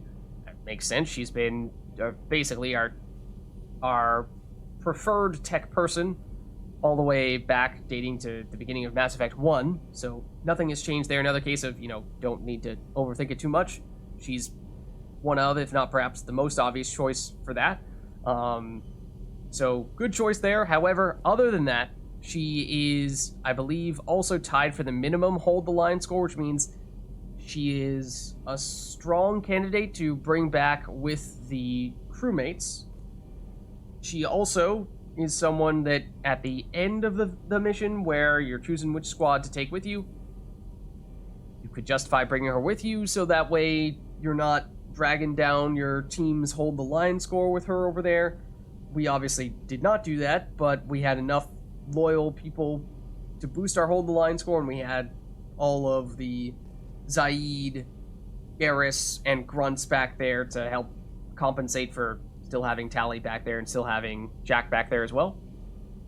Just so you know, I'm running a fever, I've got a nasty cough, and my sinuses are filled with something I can't even describe. Oh. And it was totally worth it. Oh, Tally. Oh, Tally, it was totally worth it. I'm kind of miserable right now, but it was worth it. Okay, well, let's see. Do we have anything else we can chat with you about in that case? Have you got time to talk? For you? Of course. I can't tell you how much what you said means to me. But I understand if you need to find someone else. Not that I'm complaining if you're still interested. Are you still interested? I'm a little surprised that she still says that after we, of course, have spent some one-on-one time with her before initiating the mission. So, I mean, it's odd because it seems as though we could try to back out here, even though we very much have already seemingly locked in, but, I mean... I don't want to risk your health, but I'm willing to wait. Thank you. Okay. So, I suppose in that way, Tally's remarks are directly in response to that one-on-one time, less so the actual mission. I suppose we can try chatting again just to see. Shepard, what can I do for you? Doesn't look like it. Okay. I'll let no you worries. Talk to you later. Alright, so there is every crew member after the final mission, which is particularly interesting because if you do the collector base, the suicide mission, as your last mission, then you may just finish that mission and decide, oh, well, we're done here. Been there, done all that. And so no reason to come back, and you may not realize that you do have the chance to get some additional perspectives from your teammates, so you might never have heard those before.